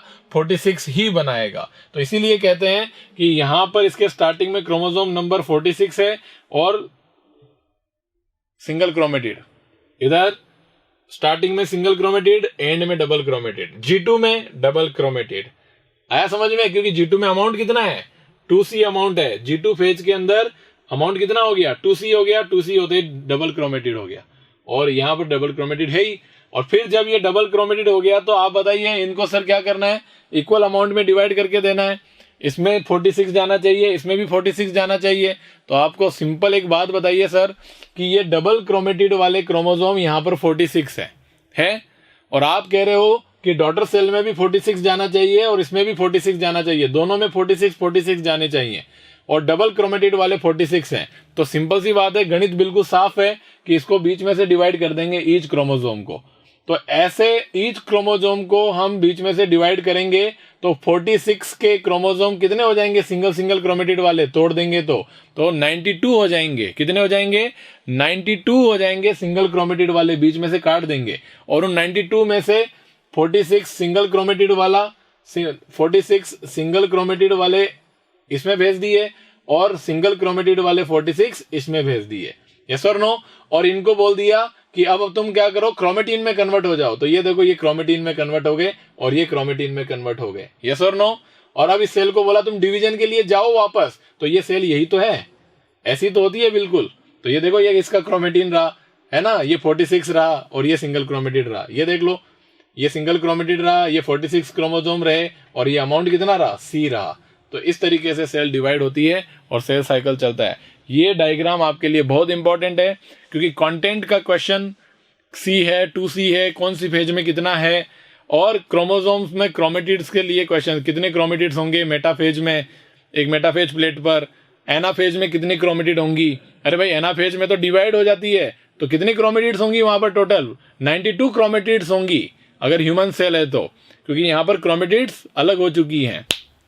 और ये क्रोमेटिड जो है वो फ्यूचर क्रोमोसोम है या नहीं है? तो हम कहते हैं एनाफेज में क्रोमोसोम नंबर कितना हो जाता है? 92 हो जाता है क्रोमोसोम नंबर। और वहां पर क्रोमोसोम जो होता है 92 वो कितने क्रोमेटिड वाला होता है? सिंगल क्रोमेटिड वाला क्रोमोसोम होता है, उसको फ्यूचर क्रोमोसोम बोलते हैं, क्योंकि ये आगे जाकर के सिंगल क्रोमेटिड वाला क्रोमोसोम किसी सेल का बनेगा। यस और नो? तो बताइए क्रोमोसोम नंबर यहां पर 46, यहां पर 46, यहां 46, प्रोफेज में 46, मेटाफेज में 46, एनाफेज में डिवाइड हो गया तो 46 से 92, टीलोफेज में 92, साइटोकाइनेसिस में 92, और एंड के अंदर एक सेल के अंदर 46, दूसरी सेल में 46। सब में सिंगल क्रोमेटिड वाला क्रोमोसोम होगा, यहां डबल क्रोमेटिड, यहां डबल क्रोमेटिड। यस और नो? यस और नो? ऐसे क्वेश्चंस आपको पूछते हैं तो आप इसका आंसर बिल्कुल दीजिएगा। अब ये सेल जो होती है, एक्चुअली इसको क्लोन क्यों बोलते हैं? कि आप देखो, मैंने आपको बोला कि ये सेल्स जो होती हैं ये डिवीजन के लिए जा रही है, ये बड़ी होकर के ये 2 सेल बनाएगी या नहीं बनाएगी? तो ये जो 2 सेल्स का फॉर्मेशन हो रहा है, ये एक सेल आगे जाकर के 2 सेल बना रही है, क्योंकि ये देखो कोई सेल थी जिसने इसको डिवाइड किया और ये आगे गई और फिर ये 2 सेल्स और बनी, तो ये एकदम आइडेंटिकल होती है, इसलिए इसको क्लोन बोलते हैं। जैसे मैंने बोला ना, ये सेल डिवाइड करने के लिए जा रही थी और डिवीजन कर करके यहां पर इसने ये 2 सेल बनाई, तो ये दोनों सेल्स की शक्ल सूरत, इसमें जो भी कंटेंट है ये सब आइडेंटिकल है इस सेल के। ये पेरेंटल सेल थी, मदर सेल थी, और ये मदर सेल डिवाइड होकर के डॉटर सेल बना रही है। तो ये बताइए, एक सेल इस 2 में कन्वर्ट हो गई ना, ये तो खत्म हो गई, ये 2 बन गई, तो ये बताओ ये क्या होंगी? मदर सेल के इक्विवेलेंट थी या नहीं थी हर बात में? तो इसलिए इनको क्लोन बोला जाता है। क्या बोला जाता है? क्लोन। तो एक तो ये हो गया। अब एक क्वेश्चन आता है कि कितने सेल साइकिल होंगे? मैथमेटिकल क्वेश्चंस आते हैं नहीं आते? अब आप बताओ, एक सेल डिवाइड होकर के इक्वली 2 सेल बना दिए, अब ये 2 सेल एंटर करेगी तो 4 बन जाएंगी, 4 एंटर करेगी तो कितनी बन जाएगी? 2 से 4, 4 से 8, 8 से 16। यस और नो? तो आप देखो, इसको इस तरीके से अगर सेल बन रही है तो हम इसका फॉर्मूला लगा देते हैं, x number of cell is equal to 2 power n। अब आप बोलोगे सर n क्या है? n जो है वो number of cell cycle, number of cell cycle, कितने साइकिल हैं सेल के? आप खुद देख लो, एक साइकिल कंप्लीट किया तो कितना हुआ? 2 सेल, तो 2 का पावर 1 तो 2 सेल, 2 का पावर 2 तो 4 सेल। सर 2 सेल्स, एक सेल ने 2 सेल साइकिल किए, पहला सेल साइकिल 2, फिर ये दोनों आगे बढ़ेगी, दूसरा सेल साइकिल 4, तो देखो 4 आ गया। तो सेल साइकिल, जितने सेल साइकिल हैं उनको n की पावर है 2 की पावर n है, तो n जो है उसकी वैल्यू पुट कर दो पावर में साइकिल की, और उतने नंबर ऑफ सेल्स मिल जाएंगे। x क्या है? Total number of cells at the end of cell cycle, है ना? लास्ट में टोटल नंबर ऑफ सेल्स कितनी होंगी? उल्टा क्वेश्चन पूछ सकते हैं आपको, when a single cell starts division, cell cycle start division and form 64 cells, तो how many cell cycles will be there? तो आप यहां पर 64 रख दो और 2 पावर n रख दो, तो आप देखो 2 की पावर में कितना जाएगा कि वैल्यू 64 आएगी, तो उस पावर की वैल्यू क्या हो जाएगी? n आ जाएगी, तो नंबर ऑफ सेल साइकिल आ जाएंगे या नहीं आएंगे? मान लो आपको बोल दिया जाए कि 16, अगर मान लो एक सेल डिवाइड हो रही है और 16 सेल बना रही है तो कितने सेल साइकिल रहे होंगे? तो आप लगा सकते हो 2 की पावर कितनी लगाएंगे? 16 आएगा। तो इस तरीके से आप आंसर्स करेंगे 2 पावर n के थ्रू। अब आपको n का जो वैल्यू है वो या तो डायरेक्ट बोल दिया जाएगा या निकलवा लिया जाएगा टोटल नंबर ऑफ सेल दे करके, या फिर टाइमिंग के फॉर्म में दिया जाएगा। ये आपको दिमाग लगाना है कि टाइम दे दिया कि आपको बोला कि एक सेल डिवाइड होती है 2 मिनट में, और फिर आपको बोल दिया जाएगा कि इतने मिनट बाद में इतनी सेल्स हो गई, तो टोटल सेल साइकिल कितने होंगे। तो कई सारे क्वेश्चंस के फॉर्मेट है, बहुत सिंपल है यार। इसमें तो आपको कॉमन सेंस लगाना पड़ेगा, बेसिक मैथमेटिक्स लगानी पड़ेगी, ये तो आनी भी चाहिए आप लोगों को। ये नहीं आती है तो फिर कैसे मैं नीट का स्टूडेंट मानूं आपको? ठीक है, क्लियर? तो चलो जी, ये इस तरीके से क्वेश्चन हैं आपके पास में करते हैं। एक आपको क्वेश्चन पूछा जाता है टेस्ट ट्यूब वाला, कि एक टेस्ट ट्यूब जो होती है, एक सेल डिवाइड होती है और 1/4 भर जाती है इतने x टाइम के अंदर। तो फिर आपसे पूछ लिया जाएगा कि बताइए ये कंप्लीट भरेगी तो कितने सेल साइकिल चलेंगे, कितना टाइम और लगेगा। तो आपको पता है कि मान लो एक सेल डिवाइड हुई और ये 1/4 भरने में टाइम लगा उसको 15 मिनट। कितने मिनट लगे? एक सेल डिवाइड होना चालू हुई और एक टेस्ट ट्यूब 1/4 भर गई, कितने टाइम में? 15 मिनट में भर गई। तो आपको पता है कि 1/4 वॉल्यूम बढ़ गया है, तो ये सेल जितनी भी है, मान लो कितना भी हो यार, 1/4 टेस्ट ट्यूब है ना, तो ये जितना भी सेल अब आगे नेक्स्ट मिनट में डिवाइड होगा। तो आपको पता है एक सेल का सेल साइकिल का टाइम है 2 मिनट। कितना है? 2 मिनट। 2 मिनट में डबल हो जाती है सेल। तो एक सेल जो है ये डबल होके इसने यहां पर मान लेते हैं 16 मिनट ले लेते हैं, है ना, थोड़ा मान लो 16 मिनट के अंदर ये एक सेल डिवाइड होकर के 1/4 टेस्ट ट्यूब को भर दिया। तो आप थोड़ा सोचो, ये 1/4 जो है वो और आगे बढ़ेगा तो ये आधी हो जाएगी टेस्ट ट्यूब, आधी। तो आधी टेस्ट ट्यूब होने में कितना टाइम लगेगा? 1/4 को आधा करना है, मतलब इतने अमाउंट को डबल ही तो करना है, क्योंकि यहाँ जितनी भी सेल है वो एक साथ डिवाइड होगी, एक साथ डिवीजन होगा उनमें उसी मोमेंट ऑफ टाइम में। तो ये क्या होगी? 2 मिनट के अंदर ये 1/4 2 हो जाएगा। तो हम कहेंगे कि 16 में 2 ऐड कर दो, यानी कि आधा भरेगा 18 मिनट में। और फिर आधे से पूरी टेस्ट ट्यूब भरनी है, तो पूरी टेस्ट ट्यूब भरने के लिए आपको पता ही है ये आधा है, उसको आधा और करना है, तो ये पूरी भर जाएगी। इसका मतलब 2 मिनट और दो, यानी कि ये 20 मिनट बाद, यानी 20th मिनट के अंदर ये पूरी भर जाएगी टेस्ट ट्यूब। तो ऐसे भी क्वेश्चंस आते हैं, तो ये भी आपको याद रहने चाहिए। क्लियर? तो ये था सब कुछ आपके माइटोसिस के बारे में, सब कुछ जानते हैं। अब हम आते हैं किसके पास? Regulation of cell cycle. और सेल साइकिल के रेगुलेशन के अंदर आपको ये समझने की जरूरत है। ये देखो क्या होता है, सेल जो होती है वो एम फेज के अंदर से बाहर आई, जीवन में आई। जीवन में आने के बाद में यहाँ पर एक पॉइंट होता है रेस्ट्रिक्शन पॉइंट, ये आपको दिख रहा होगा आपको, ठीक है। अब ये रेस्ट्रिक्शन पॉइंट, इसको बोलते हैं रेस्ट्रिक्शन पॉइंट। हाँ जी, तो थोड़ा सा उल्टा हो गया, I am really sorry. Of और ऑन के अंदर थोड़ा कंफ्यूजन हो गया। कंफ्यूजन क्या है कि आपको एक चीज याद रखनी है, जो मैंने बोला था वो थोड़ा सा रॉन्ग हो गया है, उसको समझिएगा, ठीक है। तो बात ये है कि जीन जो है वो जब ये कॉम्प्लेक्स बनाएगा, ये कॉम्प्लेक्स बनेगा, कॉम्प्लेक्स बनने का मतलब है सेल आगे बढ़ेगी। मैंने पहले क्या बोल दिया था कि कॉम्प्लेक्स बनेगा सेल रुक जाएगी। नो, कॉम्प्लेक्स बनेगा तो ही सेल आगे बढ़ेगी, कॉम्प्लेक्स नहीं बनेगा तो सेल आगे नहीं बढ़ेगी, रुकी रहेगी। तो इसका मतलब क्या हुआ कि सेल डिवीजन अगर करना है तो आपको कॉम्प्लेक्स बनाना पड़ेगा, है ना। सेल जो है वो कॉम्प्लेक्स बनाती है, कॉम्प्लेक्स बनता है, तब जाकर के ये कॉम्प्लेक्स जो होता है ये रेस्ट्रिक्शन पॉइंट क्रॉस करवाता है और आगे इसको बढ़ा देता है, ठीक है। तो इसको रेस्ट्रिक्शन पॉइंट इसलिए बोलते हैं। क्लियर? चलो जी, तो उसके बाद में नेक्स्ट रेस्ट्रिक्शन पॉइंट ये आ गया, थर्ड रेस्ट्रिक्शन पॉइंट। इस तरीके से कई सारे रेस्ट्रिक्शन पॉइंट होते हैं और जीन का रेगुलेशन हो जाता है। ओके, तो इसलिए मैंने लिखा है जीन ऑफ है, ऑफ है तो ये नहीं बनेगा, और ये नहीं बनेगा तो कॉम्प्लेक्स नहीं बनेगा, और जब ये कॉम्प्लेक्स नहीं बनेगा तो कॉम्प्लेक्स नहीं बनेगा तो सेल आगे नहीं बढ़ेगी, आगे नहीं बढ़ेगी तो फिर कहाँ जाएगी? जीनॉट में चली जाएगी। तो आपको सेल को जीनॉट में भेजना है। तो अगर कोई सेल जीनॉट में भेज, अब सोचो कि जीन क्या है? ऑफ पड़ी हुई है, जीन है ऑफ। ऑफ है मतलब एक लीवर है, लीवर की सारी सेल्स काम कर रही हैं, डिवाइड नहीं हो रही है, क्योंकि इनको डिवाइड करवाने के लिए जीन का ऑन होना जरूरी है। और जीन चुपचाप बैठी हुई है, क्योंकि उसको पता है कि यार मुझे क्या करना है, यार मेरे तो सारा काम चल रहा है। मान लो कोई आकर के इसको जबरदस्ती बोले कि तुम ऑन हो जाओ, और ऑन होने के लिए बोलते ही, ऑन होते ही ये कॉम्प्लेक्स बन जाएगा, और कॉम्प्लेक्स बनते ही यहाँ की सेल जो है, जो जीनॉट में गई है, वो जीवन में एंटर करके डिवीजन को लग जाएगी। तो इसका मतलब इस जीन को एक परमानेंट बने हुए ऑर्गन के अंदर ऑफ ही रहना चाहिए।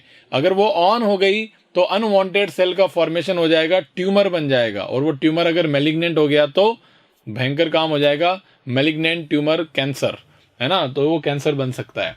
तो थोड़ा सा मेरे में कंफ्यूजन हो गया, तो आई एम रियली सॉरी। कि कॉम्प्लेक्स बना तो सेल आगे बढ़ी, कॉम्प्लेक्स नहीं बना सेल आगे नहीं बढ़ेगी। डीएनए के रेप्लिकेशन को स्टार्ट करने के लिए कॉम्प्लेक्स बनना जरूरी है, और परमानेंट हुई सेल के अंदर ये कॉम्प्लेक्स जितना ना बने उतना ही अच्छा है, क्योंकि अगर ये कॉम्प्लेक्स बन गया तो फिर ये डिवाइड होगी, और डिवाइड होगी तो वहां ट्यूमर बन जाएगा। ओके, तो ये होता है रेगुलेशन। तो पहला रेस्ट्रिक्शन पॉइंट ये हो गया।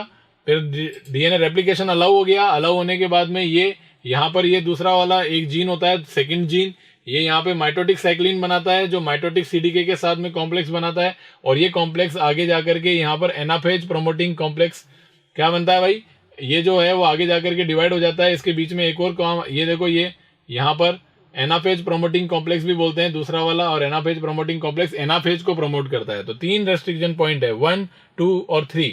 तो ये सबस्ट्रेट जो होता है ये आगे बढ़ जाता है, दूसरा इसी टाइप का सबस्ट्रेट आगे आता है जो एनाफेज प्रोमोटिंग कॉम्प्लेक्स बनाता है।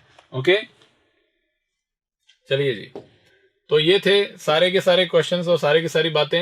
अब आपको बताना चाहेंगे कि सर प्रोफेज में क्या होता है, मेटाफेज में क्या होता है, एनाफेज में क्या होता है, टीलोफेज में क्या होता है। तो प्रोफेज का एग्जाम्पल आप देखिए यहाँ पे,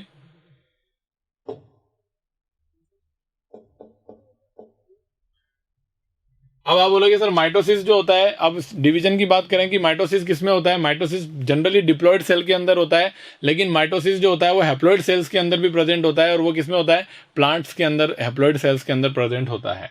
ठीक है, इसको इक्वेशनल डिवीजन बोलते हैं क्योंकि क्रोमोसोम नंबर जो होता है वो पेरेंटल सेल में और डॉटर सेल में इक्वल ही बना रहता है। अब कैसे होता है जिसको देखते हैं। प्रोफेज जो है उसके अंदर क्या होता है, प्रोफेज क्रोमोसोम कंडेंसेशन स्टार्ट होता है, chromosome condensation start early prophase में होता है, क्रोमोसोम कंडेंसेशन कंटिन्यू बना रहता है through out the prophase. Prophase के एंड में न्यूक्लियर मेम्ब्रेन जो होती है वो डिसइंटीग्रेट हो जाती है, और डिसइंटीग्रेशन के बाद में हमें पता है कि वहां पर जो ऑर्गेनल्स जो हैं वो गायब हो जाते हैं, माइक्रोस्कोप के अंडर में आना बंद हो जाते हैं।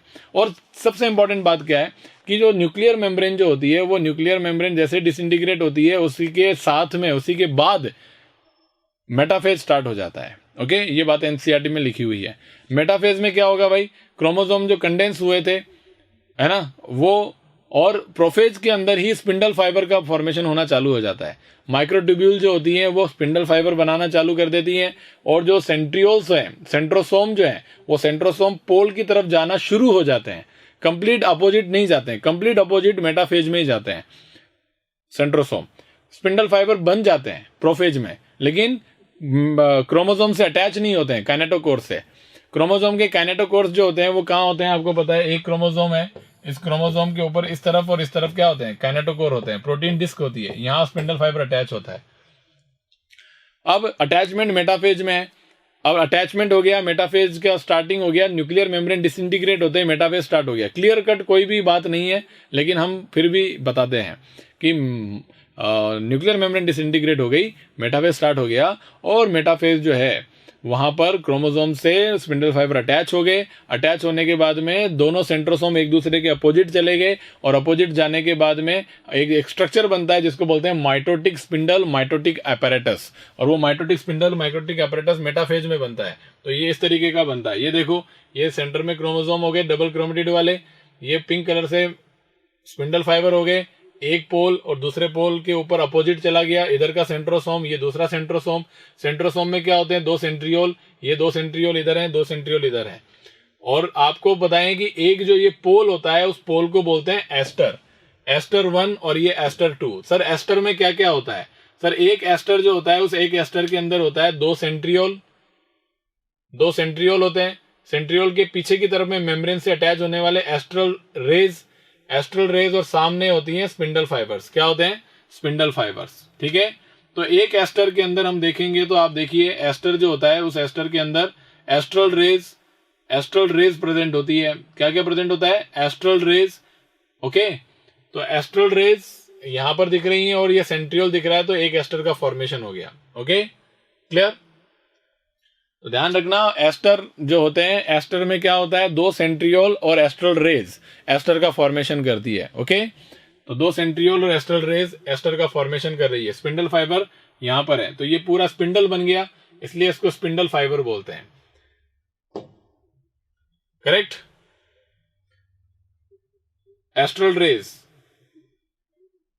तो एक एस्टर में क्या होता है, 1 aster contain astral rays and 2 centrioles. तो मैं आपको बार बार रिपीट कर रहा हूं, यहां पर 2 एस्टर बन गए, 2 सेंट्रियोल इधर हैं, 2 इधर हैं, तो 2 सेंट्रियोल पीछे एस्ट्रल रेज, दोनों को मिला दो तो एक एस्टर, इधर एस्टर। ऐसा एनिमल सेल में होता है, प्लांट सेल में नहीं होता है, क्योंकि प्लांट सेल में सेंट्रियोल नहीं होते हैं, इसलिए उनका mitosis anastral mitosis. Animal में एस्ट्रल रेज होती है, एनिमल में एस्टर्स होते हैं, बिकॉज यहाँ पर सेंट्रियोल्स होते हैं, इसलिए इसके माइटोसिस को बोलते हैं, एनिमल सेल के माइटोसिस को बोलते हैं एस्ट्रल माइटोसिस।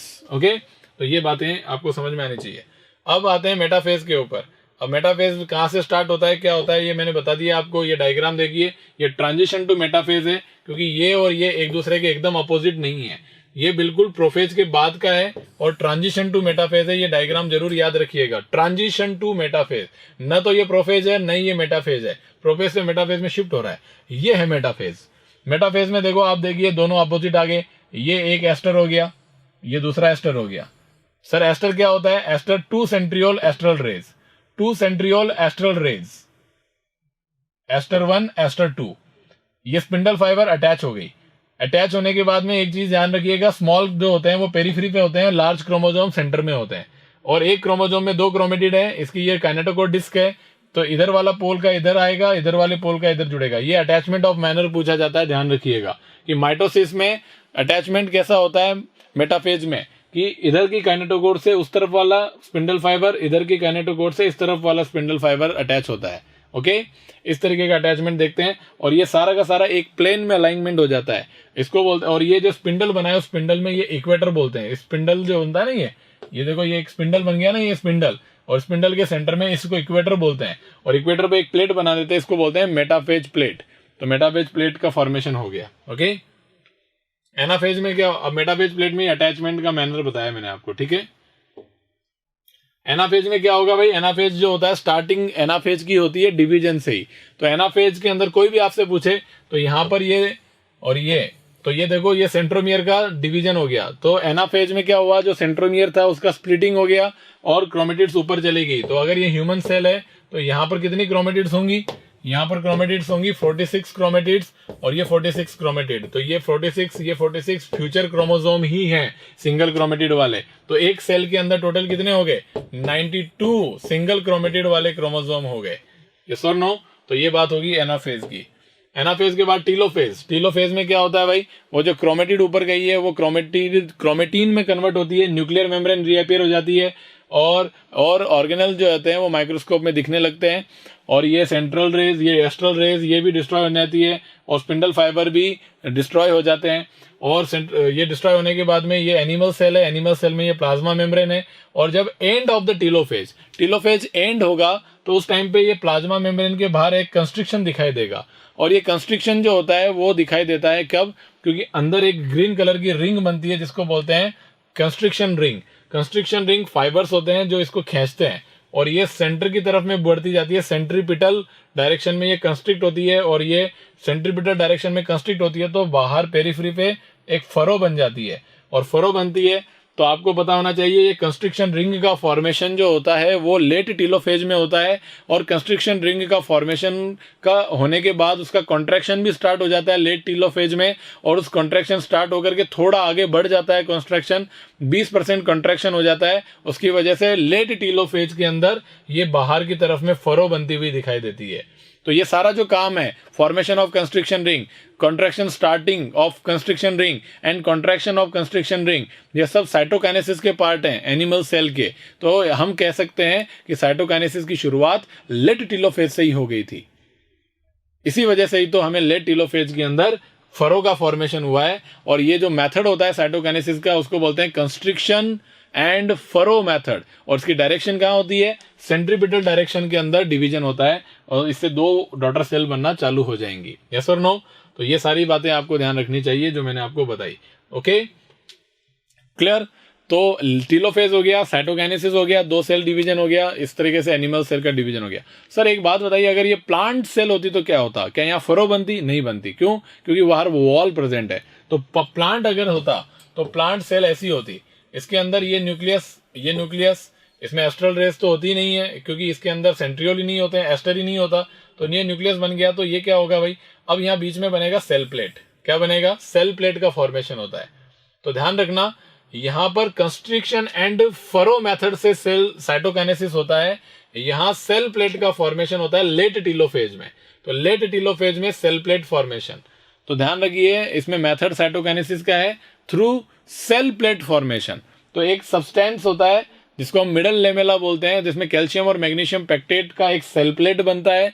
और सेल प्लेट बनने के बाद में साइटोकाइनेसिस के अंदर क्या होता है कि साइटोकाइनेसिस में सेल प्लेट के बाहर यहाँ पर प्राइमरी वॉल और इस वाले में इसकी प्राइमरी वॉल, दोनों वॉल बनना चालू हो जाती है। तो ये दोनों वॉल बनना चालू हो जाती है। तो आप बताओ सेल 1 और सेल 2 एक दूसरे से अलग नहीं हुई, आपस में जुड़ी हुई है। किससे जुड़ी हुई है? ये सेल प्लेट से जुड़ी हुई है। अब इसका नाम सेल प्लेट नहीं है, साइटोकाइनेसिस के बाद इसका नाम मिडल लेमेला हो गया है। तो हम यहाँ पर कह सकते हैं कि सर यहाँ पर ये जो वॉल बनी है, क्या ये वॉल कैसे बनती है? तो सेल प्लेट के ऊपर ये जो वॉल बन रही है, ये वाली और ये वाली, ये पहले सेंटर में बनती है और फिर पेरिफ्री की तरफ जाती है। सेंटर में बनती है फिर पेरिफ्री की तरफ जाती है। पहले सेंटर में बनती है फिर लेटरल वॉल से जाकर के जुड़ जाती है पेरिफ्री के अंदर। ये सर नो, तो हम कह सकते हैं कि सर ये जो डिवीजन है, साइटोकाइनेसिस है, उसको हम कह सकते हैं कि ये कैसा है? सेंट्रीफ्यूगल मैनर में हो रहा है। तो सेल प्लेट के इधर और इधर प्राइमरी वॉल का फॉर्मेशन इस डायरेक्शन में होता है, सेंट्रीफ्यूगल डायरेक्शन में होता है, इसलिए इसको बोलते हैं सेंट्रीफ्यूगल साइटोकाइनेसिस। और मेथड क्या है? Through cell plate formation by cell plate formation cytokinesis. तो ये हो गया भाई माइटोसिस। ओके, अब हम आते हैं मियोसिस के अंदर। अब मियोसिस जो होता है वो किसमें होता है सर? मियोसिस होता है सेक्स ऑर्गन के अंदर प्रेजेंट गैमिट मदर सेल्स के अंदर। सर गैमिट मदर सेल के अंदर, और प्लांट्स में कहाँ होता है? स्पोर मदर सेल के अंदर। प्लांट में स्पोर का फॉर्मेशन होता है मियोसिस से। और ह्यूमंस में या एनिमल्स की बात करें तो उनके सेक्स ऑर्गन में गैमिट मदर सेल से होता है। मतलब सर एनिमल्स के अंदर सेक्स ऑर्गन में प्रेजेंट सेल से डायरेक्ट गैमिट बनते हैं मियोसिस से, लेकिन प्लांट में डायरेक्ट नहीं बनते। पहले स्पोर बनते हैं, फिर स्पोर गैमेटोफाइट बनाते हैं और गैमेटोफाइट में गैमिट्स बनते हैं। ये डिफरेंस है बस, ठीक है। लेकिन वहां पर भी स्पोर बनते टाइम पे जो काम हो रहा है वो यहां पर डायरेक्ट गैमेट बनते टाइम पे होता है, और उसी को मियोसिस बोलते हैं। सर क्या होता है उसमें? कैसे क्रोमोसोम बिहेवियर करते हैं? तो मियोसिस जो होता है वो 2 स्टेप में होता है। कैसे होता है मियोसिस? 2 स्टेप में। ये पूरा डायग्राम है कंप्लीट। ये साइटोकाइनेसिस होने के बाद का डायग्राम था। ये कंप्लीट पूरा डायग्राम आप देख सकते हो। एनाफेज हो गया, एनाफेज करने के बाद साइटोकाइनेसिस मैंने बता ही दिया आपको। हाँ, ये एक पॉइंट पूछ गया, सिग्निफिकेंस ऑफ माइटोसिस। देखो सिग्निफिकेंस ऑफ माइटोसिस क्या है?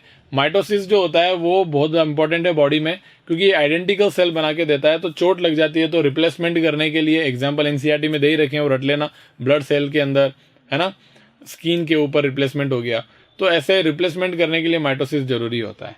तो ये देखो गट की जो लाइनिंग होती है उसके लिए रिप्लेसमेंट है। दूसरा मेरिस्टेमेटिक डिवीजन। प्लांट के अंदर जो मेरिस्टेम होते हैं, जो अपेक्स पे होते हैं, रूट के, शूट के, तो वहां डिवीजन होगा तो नया बॉडी बनेगा।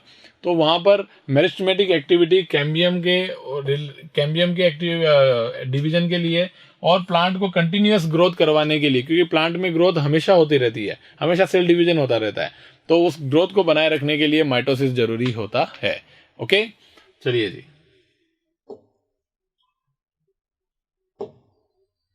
अब हम बढ़ेंगे मियोसिस। सर मियोसिस में क्या होता है? देखिए जी, बहुत सिंपल क्वेश्चन आएंगे मियोसिस से। और मियोसिस जो होता है उसके अंदर सिंपली एक बात याद रखिएगा आप लोग कि डिवीजन के टाइम पे जो प्रोफेज है उस प्रोफेज से क्वेश्चन आते हैं। तो मैं उसके क्वेश्चन बता देता हूं, उससे आपका मियोसिस क्लियर हो जाएगा। ओके,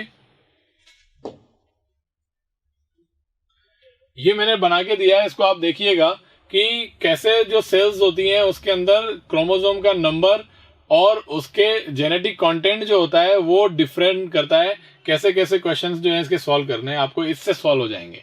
कैसे कि कोई सेल है जिसके अंदर 46 क्रोमोसोम सिंगल क्रोमेटिड वाला 2C अमाउंट है, तो एफ फेज एक ही होता है उसके अंदर मियोसिस 1 के अंदर इंटरफेज में, और मियोसिस 1 के अंदर मेटा एम फेज 1 आता है। तब आप देखो G2 फेज के अंदर जो होता है वो 4C अमाउंट हो जाएगा, क्रोमोसोम नंबर 46 ही रहेंगे, सिंगल क्रोमेटिड से डबल क्रोमेटिड वाले हो गए एस फेज के बाद में। और फिर देखो यहाँ पे प्रोफेज में लेप्टोटीन, जाइगोटीन, पेकाइटिन, डिप्लोटीन, डाइकाइनेसिस। फिर यहाँ पर आप देखिए मेटाफेज 1, एनाफेज 1, टीलोफेज 1 और साइटोकाइनेसिस 1। तो यहाँ डायाड बन जाएगा। डायाड की सेल्स की ईच सेल जो होती है डायाड की वो कैसी होती है भाई?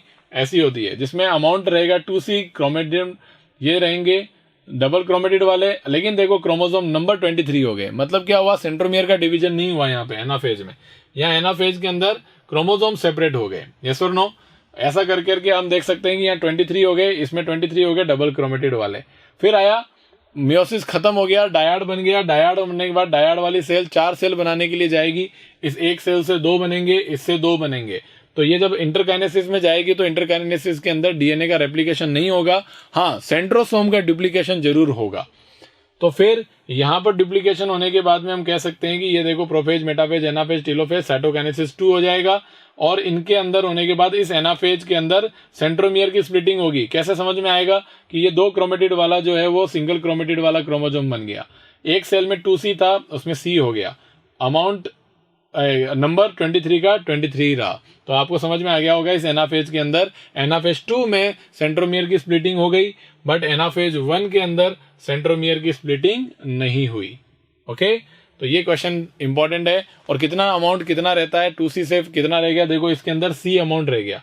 पहले कितना था डॉटर सेल में 2C, बीच में डबल होकर के 4C बना था, और 4C के बाद में चारों सेल में CC डिवाइड हो गया, तो 4C हो गए यहाँ पर। यस और नो, ये हो गए गैमिट या स्पोर्स बन गए। तो ये होते टाइम पे ये जो प्रोफेज है, उस प्रोफेज के अंदर ये जो पेकाइटिन है, इस पेकाइटिन के अंदर होता है क्रॉसिंग ओवर। क्या होता है भाई, क्रॉसिंग ओवर होता है। उस क्रॉसिंग ओवर की वजह से जो है वो जो जेनेटिक रिकॉम्बिनेशन हो जाते हैं। तो हम देखते हैं मियोसिस के अंदर, प्लांट्स में मियोसिस जो है उसको बताया मैंने कि डायरेक्ट होता है गैमेटिक मियोसिस, प्लांट्स में होता है स्पोरिक मियोसिस।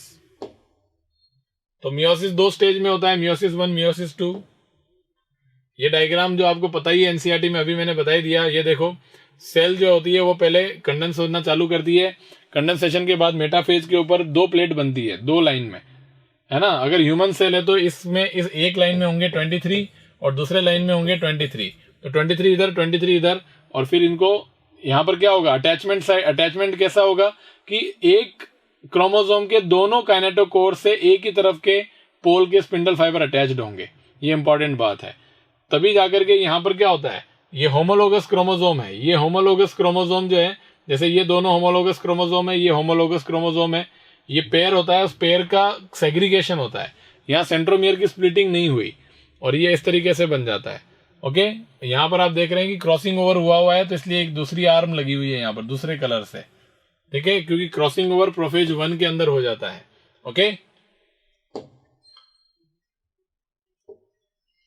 फिर लेप्टोटीन, जाइगोटीन, पेकाटीन, इनको बता देता हूं। प्रोफेज के अंदर सबसे पहले क्रोमोसोम का कंडेंसेशन स्टार्ट होता है लेप्टोटीन में। ओके, फिर जाइगोटीन के अंदर क्या होता है भाई, ये देखो लेप्टोटीन के अंदर क्रोमोसोम बनना चालू हो गए, लॉन्ग और थिन क्रोमोसोम होते हैं। जाइगोटीन के अंदर क्या होता है कि ये पेयर बनना चालू हो जाते हैं। तो एक जैसे क्रोमोसोम साइज और शेप में है, उनको हम होमोलोगस क्रोमोसोम बोलते हैं। तो ये पेयरिंग करना चालू कर देते हैं। पेयरिंग को बोलते हैं सिनेप्सिस। क्या बोलते हैं, सिनेप्सिस। और सिनेप्सिस तब बनता है जब एक क्रोमोसोम का पेयर एक दूसरे से अटैच होना चालू हो जाता है। तो इनके बीच में एक कॉम्प्लेक्स होता है, वो कॉम्प्लेक्स जिसको बोलते हैं सिनेप्टोनिमल कॉम्प्लेक्स। तो सिनेप्टोनिमल कॉम्प्लेक्स का फॉर्मेशन जाइगोटीन में होता है और ये दोनों क्रोमोसोम के बीच में बनकर के इन दोनों को जोड़ देता है, जिसको बोलते हैं सिनेप्सिस। तो सिनेप्सिस भी जाइगोटीन में होता है। सिनेप्सिस होने के बाद में एक इस पेयर को जो आपस में जुड़ा हुआ है, उन जुड़े हुए पेयर को हम बोलते हैं एक बाइवेलेंट। तो इसका मतलब एक बाइवेलेंट में क्या है भाई, 2 होमोलोगस क्रोमोसोम जो आपस में जुड़े हुए हैं सिनेप्टोनिमल कॉम्प्लेक्स के थ्रू, उसको बोलते हैं एक बाइवेलेंट। ओके, तो ध्यान रखिए बाइवेलेंट जो होता है, तो टोटल अगर ह्यूमन क्रोमोसोम है तो जाइगोटीन में कितने बाइवेलेंट होंगे, टोटल बाइवेलेंट 23 बाइवेलेंट्स होंगे। यस और नो, तो 23 बाइवेलेंट का फॉर्मेशन हो गया यहाँ पर। अब पेकाइटिन में क्या होगा, पेकाइटिन में एक बाइवेलेंट जो होता है, उस बाइवेलेंट के अंदर एक क्रोमोसोम नहीं होता, 2 क्रोमोसोम होता है, और एक क्रोमोसोम 2 क्रोमेटिड वाला होता है। तो टोटल क्रोमेटिड कितनी हो गई, 4 क्रोमेटिड हो गई। एक बाइवेलेंट में 4 क्रोमेटिड्स होती हैं, लेकिन ये दिखती नहीं है अच्छी तरीके से जाइगोटीन के अंदर। वो अच्छी तरीके से कहां दिखती है, पेकाइटिन में दिखती है। तो हम इसलिए उसको बोलते हैं टेट्राड। तो टेट्राड क्लियरली विजिबल, टेट्राड मतलब 4 क्रोमेटिड एक बाइवेलेंट में, तो क्लियरली विजिबल इन पेकाइटिन। और टेट्राड फॉर्मेशन जिसको हम बोले बाइवेलेंट फॉर्मेशन, वो जाइगोटीन में ही हो गया था।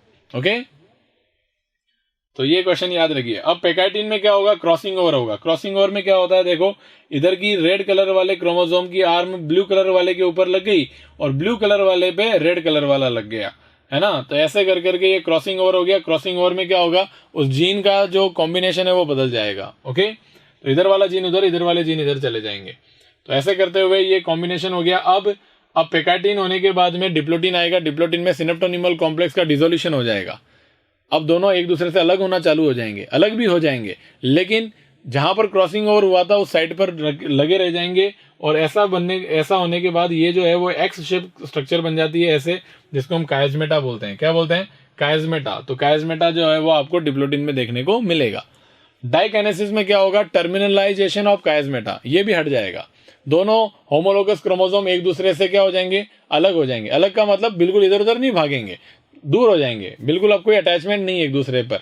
अब ये जो क्रोमोसोम का जो ये पेयर है वो साइटोप्लाज्म में प्रेजेंट है और स्पिंडल फाइबर तो बन ही गए हैं प्रोफेज के अंदर। अब मेटाफेज आएगा। अब डिप्लोटीन डाइकाइनेसिस के एंड में न्यूक्लियर मेम्ब्रेन डिसॉल्व हो जाएगी तो साइटोप्लाज्म में आ गए और न्यूक्लियर मेम्ब्रेन डिसइंटीग्रेट हो गई और प्रोफेज वाला जो लेट प्रोफेज में माइटोसिस में जो काम होता था वो डाइकाइनेसिस के एंड में होगा। और डाइकाइनेसिस के एंड के बाद में सीधा मेटाफेज आएगा और मेटाफेज में वो स्पिंडल फाइबर अटैच होकर के पोल के ऊपर अरेंज कर देंगे और अरेंज करने के बाद में उनको क्या करेंगे? सेग्रीगेट किया जाएगा। तो जब सेग्रीगेशन का टाइम आएगा तो अब इस तरीके से सेग्रीगेट हो जाते हैं। ये देखो, ये सिनेप्टोनिमल कॉम्प्लेक्स बना करके दिया है मैंने ये डायग्राम में। ये क्रॉसिंग ओवर को समझाया मैंने, देख लेना आप। Capital A B C, small A B C, capital A B small B capital C, इसको बोलते हैं कॉम्बिनेशन। बदल गया, capital A capital B capital C आना चाहिए था, अब कैपिटल सी की जगह स्मॉल सी आ गया क्रॉसिंग ओवर होने की वजह से। इसको बोलते हैं रिकॉम्बिनेशन। क्या बोलते हैं? Recombination of genes. Diplotene diakinesis समझ में आ गया। ये देखो मेटाफेज प्लेट के ऊपर अलाइन हो गए। अलाइन होने के बाद में अब क्या होगा कि ये येलो कलर वाला पिंक कलर के सामने है और छोटे वाले दो हैं जिसमें ये डार्क येलो कलर वाला ग्रीन कलर के सामने है। ये होमोलोगस क्रोमोसोम है। अब मैं आपको एक चीज समझाना चाहूंगा यहाँ पर कि अब एनाफेज में क्या होगा भाई? ये पेयर सेग्रीगेट होंगे। तो पेयर सेग्रीगेट होंगे तो लंबे के साथ छोटा जाएगा। तो बात ये है कि इंपॉर्टेंट बात क्या है यहाँ पर कि इस पिंक के साथ में ये ग्रीन भी जा सकता है। कब जा सकता है? जब इसको कैसे करो? उल्टा लगा दो, ग्रीन ऊपर लगा दो, येलो नीचे लगा दो। तो क्या होगा? ऐसा कर देंगे तो क्या होगा? इस लाइट येलो के साथ में ये डार्क येलो चला जाएगा अगर ये उल्टा रहेगा तो, है ना? और पिंक के साथ में ग्रीन चला जाएगा। एक तो पॉसिबिलिटी ये हो गई। दूसरी पॉसिबिलिटी कौन सी है जो अभी दिख रही है कि पिंक के साथ में डार्क येलो और लाइट येलो के साथ में डार्क ग्रीन। तो इसको बोलते हैं इंडिपेंडेंट सेग्रीगेशन। इंडिपेंडेंट सेग्रीगेशन का मतलब है कि बड़े वाले के साथ में छोटा वाला कोई भी जा सकता है, कोई भी बड़े वाले के साथ में कोई भी छोटा वाला जा सकता है। इसको बोलते हैं इंडिपेंडेंट सेग्रीगेशन। और यही रीजन होता है इंडिपेंडेंट असॉर्टमेंट का। जब दो जीन दो डिफरेंट क्रोमोसोम पर होती है, अब अगर एक्स जीन इस पे, वाई जीन इस पे है, इस पे कैपिटल एक्स है और इस पे कैपिटल वाई है, तो एलील क्या बना? इधर मान लो मैं कैपिटल एक्स बोल देता हूं,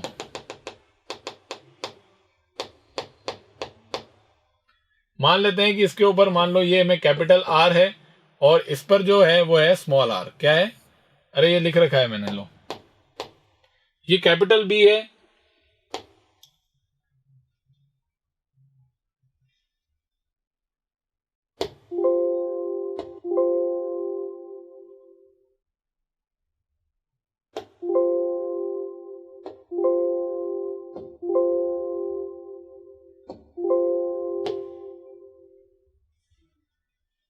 ये कैपिटल बी है और ये स्मॉल बी है, ये कैपिटल ए है, ये स्मॉल ए है। अब सेग्रीगेशन कर रहे हैं तो कैपिटल बी के साथ में कैपिटल ए जा रहा है, एक गैमिट ये बनेगा आगे जा करके। अगर मान लो इसको उल्टा कर दूं, इसको फिक्स रखूं, इनको उल्टा कर दूं, तो कैपिटल बी के साथ स्मॉल ए चला जाएगा, स्मॉल बी के साथ कैपिटल ए चला जाएगा। ठीक है जी। तो कहने का मतलब ये है कि अगर ये जीन दो अलग अलग क्रोमोसोम पर है तो बताइए दो डिफरेंट कॉम्बिनेशन बनने के चांसेस है या नहीं है? तो गैमिट जो बनता है ना, 4 गैमिट बनते हैं, उसमें से जो रिकम्बाइंड गैमिट जो होते हैं, रिकॉम्बिनेशन वाले गैमिट जो होते हैं, वो अगर दो जीन दो डिफरेंट क्रोमोसोम पर है तो रिकॉम्बाइंड गैमिट बनने के लिए रीजन क्या होता है? Independent alignment of chromosome on metaphase plate. कि मेटाफेज प्लेट के ऊपर कभी ऐसा भी लग सकता है, कभी ऐसा भी लग सकता है। तो कोई गैमेट बनते टाइम पे कभी ऐसा लगा होगा, कभी दूसरा गैमेट बना होगा तो ऐसा लगा होगा, इसलिए गैमेट की पॉसिबिलिटी बन जाती है इस तरीके की। और अगर दो जीन सेम क्रोमोसोम पर होते हैं तब गैमेट बनने के चांसेस किस वजह से आते हैं? तो वो आते हैं क्रॉसिंग ओवर की वजह से। किसकी वजह से? Crossing over. तो क्रॉसिंग ओवर होता है तो कैपिटल ए कैपिटल बी के साथ स्मॉल सी गया था, तो वो क्यों गया था? क्रॉसिंग ओवर हो गया था। हम कह सकते हैं कि कैपिटल ए कैपिटल बी और सी तीन जीन थे, वो हम दो ही मान लेते हैं कि कैपिटल ए था, तो कैपिटल ए के साथ में कैपिटल सी जाना चाहिए था, तो स्मॉल सी गया क्योंकि क्रॉसिंग ओवर की वजह से। तो वहां कॉम्बिनेशन बदल गया, क्रॉसिंग ओवर। तो when two genes located on same chromosome the recombined gamete formation reason is crossing over, and when two genes located on two different chromosomes then recombined gamete formation का reason जो है वो क्या है? Independent alignment on metaphase plate, जो Sutton and बॉवेरी ने समझाया था। ओके, तो ये समझ गए हम लोग क्रॉसिंग ओवर होने के बाद में।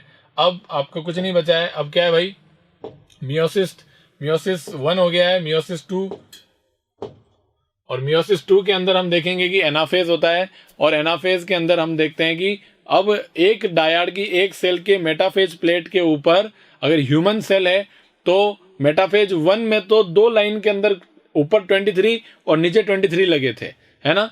अब मेटाफेज 2 के अंदर एक सेल में 23 क्रोमोसोम ही है। अब मेटाफेज प्लेट के ऊपर अब एक ही लाइन में सिर्फ 23 क्रोमोसोम लगेंगे, और वो क्रोमोसोम कौन से होंगे?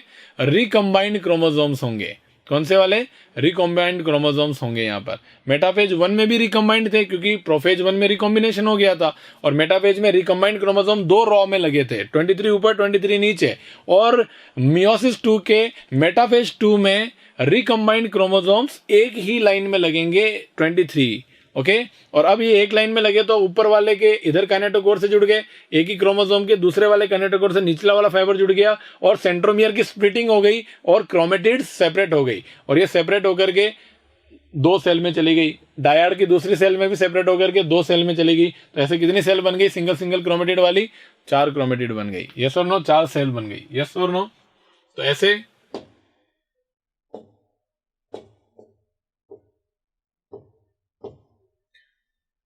तो ये डायग्राम देखिए आप लोग, ये मेटाफेज है जिसपे ये सेंटर में लगे हुए हैं, क्रोमेटिड्स का सेपरेशन हो गया और ये ऐसे चलेगी। तो इसके अंदर आप देखेंगे कि बिल्कुल इजीली एक तो क्रोमेटिड होंगी जिसके अंदर आप देखेंगे। क्लियर? अब है सिग्निफिकेंस ऑफ मियोसिस। मियोसिस का क्या सिग्निफिकेंस है? मियोसिस, आप बताओ, मेरे बच्चे पैदा करने हैं, उसके अंदर क्रोमोसोम नंबर 46 होने चाहिए, 46 ही होने चाहिए। बच्चा पैदा तब होगा जब मेरी वाइफ के क्रोमोसोम भी उसमें जाएंगे। तो आप सोचो, मेरे में 46 है, वाइफ में 46 है, अगर मान लो 46 ही गैमेट में होते तो 92 चले जाते। अरे भाई, क्रोमोसोम स्टेबिलिटी जरूरी है, जीन का स्टेबिलिटी बहुत इंपॉर्टेंट है। तो बताइए, क्रोमोसोम के नंबर को एक जनरेशन से दूसरी जनरेशन के अंदर कंजर्व करने के लिए, कांस्टेंट रखने के लिए, मेरे गैमेट में और वाइफ के गैमेट में क्रोमोसोम नंबर हाफ होने चाहिए। और हाफ मतलब रिडक्शन, इसीलिए इसको बोलते हैं रिडक्शनल डिवीजन, क्योंकि ये क्रोमोसोम नंबर को हाफ कर देता है डिवीजन के बाद में गैमेट्स में। और हाफ होने के बाद में फर्टिलाइजेशन होगा तो इधर से 23 इधर से 23 और गैमेट जाइगोट और उस बच्चे में कितना हो जाएगा? 46 हो जाएगा। तो बताइए, ह्यूमन की स्पीसीज बना दी ना? नहीं, मैंने मतलब ह्यूमन की स्पीसीज का नया मेंबर बनाया नहीं बनाया? तो वो मेंबर हमसे क्रोमोसोम में मैच कर रहा है या नहीं कर रहा है? तो इसको बोलते हैं एक जनरेशन से दूसरी जनरेशन में क्रोमोसोम का नंबर कंजर्व करने के लिए आपको रिडक्शन करना पड़ रहा है। वाह, मतलब ऐसा कंजर्वेशन जिसके अंदर रिडक्शन से कंजर्वेशन हो रहा है। यही तो बात है, क्योंकि फर्टिलाइजेशन तो फिक्स है। तो फर्टिलाइजेशन फिक्स है तो ऐसा का फर्टिलाइजेशन कराओ ना जो आपके बराबर क्रोमोसोम नंबर बनाए। तो इसीलिए हमारी बॉडी में गैमेट बनते टाइम पे क्रोमोसोम का रिडक्शन होता है, क्योंकि स्पीसीज के अंदर क्रोमोसोम नंबर को कंजर्व करने के लिए, कांस्टेंट रखने के लिए। ओके, तो ये है मियोसिस। मियोसिस जो होता है वो डिप्लॉयड सेल में होता है। ऑलवेज मियोसिस डिप्लॉयड सेल में ही होता है। ओके, ये याद रखिएगा। और ये वेरिएशन लेकर के आता है, क्रॉसिंग ओवर होता है, देखा था अभी आपने। और इंडिपेंडेंट अलाइनमेंट के टाइम पर भी वेरिएशन आते हैं। तो क्रॉसिंग ओवर की वजह से, इंडिपेंडेंट अलाइनमेंट की वजह से वेरिएशंस आते हैं गैमेट में। गैमेट फ्यूज होने के बाद में ऑर्गेनिज्म में वेरिएशन आएगा, और वेरिएशन आ रहे हैं तो ये वेरिएशन स्पीसीज के इवोल्यूशन के लिए बहुत इंपॉर्टेंट होते हैं। तो इस तरीके से हम कह सकते हैं कि मियोसिस बहुत इंपॉर्टेंट है। तो ये सिग्निफिकेंस है मियोसिस का। ओके, तो इस तरीके से मियोसिस और माइटोसिस में डिफरेंस थोड़ा सा लिखा हुआ है, आप ये पढ़ सकते हैं बहुत इजीली। और एमाइटोसिस एक डिवीजन होता है। एमाइटोसिस के अंदर माइटोसिस नहीं है, मतलब जैसा माइटोसिस में क्रोमोसोम कंडेंसेशन होता है, क्रोमोसोम का फॉर्मेशन होता है, वैसा नहीं होता। डंबल शेप न्यूक्लियस बनता है, न्यूक्लियर मेम्ब्रेन भी डिसइंटीग्रेट नहीं होती क्योंकि क्रोमोसोम नहीं बन रहे हैं, और अंदर की तरफ में जेनेटिक मटेरियल डिवाइड हो जाता है एकदम यूं। डंबल शेप न्यूक्लियस बना, ये न्यूक्लियस आगे जाकर के 2 डॉटर न्यूक्लियाई बनाएंगे, साइटोप्लाज्मिक डिवीजन हो जाएगा, एमाइटोसिस हो जाएगा। एमाइटोसिस किसमें होता है? एमाइटोसिस जो होता है वो होता है आपके अमीबा के अंदर, ईस्ट के अंदर, जो यूकेरियोटिक सेल्स हैं, और all prokaryotic cells. Prokaryotic cells में, बैक्टीरिया में एमाइटोसिस होता है, ये याद रखिएगा आप लोग। उनमें न्यूक्लियस नहीं होगा, उनमें डायरेक्ट डिवीजन होता है। यहाँ पर डंबल शेप न्यूक्लियस बन रहा है, तो ये हो रहा है ओनली यूकेरियोटिक सेल के अंदर डंबल शेप न्यूक्लियस मिलता है क्योंकि क्लियर कट न्यूक्लियस है। लेकिन प्रोकैरियोट्स जो होते हैं उनमें न्यूक्लियर मेम्ब्रेन नहीं होती, उनमें क्रोमोसोम जो होता है, सिंगल क्रोमोसोम का जीनोम जो होता है, उनका जेनेटिक मटेरियल डायरेक्ट डिवाइड हो जाता है, तो उसको बोलते हैं डायरेक्ट डिवीजन। इसीलिए amitosis is known as direct division. Okay, तो इक्वल अमाउंट, तो इसका नुकसान क्या है कि डॉटर न्यूक्लियाई जो है, डॉटर जो सेल्स हैं उसके अंदर क्रोमोसोम जिसमें जेनेटिक मटेरियल जो होता है वो इक्वल नहीं पहुंचता है, अनइक्वल डिस्ट्रीब्यूशन होता है, जो गलत है। इसीलिए तो अच्छा वाला माइटोसिस आया डेवलप होकर के, अच्छा वाला डिवीजन आया जिसका नाम था माइटोसिस। ओके, तो ये सारे क्वेश्चंस, ये सारी बातें, ये सारे इस लेक्चर के अंदर टिप्स और ट्रिक्स के अंदर आपको बता दी गई हैं। आई थिंक मैं समझता हूँगा कि आपके कंसेप्ट क्लियर हो गए होंगे, सब बातें समझ में आ गई होंगी, सारे एमसीक्यूज सॉल्व हो जाएंगे आपके, और कहीं भी प्रॉब्लम आए तो आप इसको वापस रिपीट करके देख लीजिएगा। तो ये था chapter cell cycle and cell division, और अगले लेक्चर में हम मिलते हैं नया चैप्टर लेकर के, और उसके बारे में हम कई सारी tricks and short points and MCQs के लिए कोई गाइडेंस देखेंगे। तब तक के लिए bye, thank you so much, bye bye.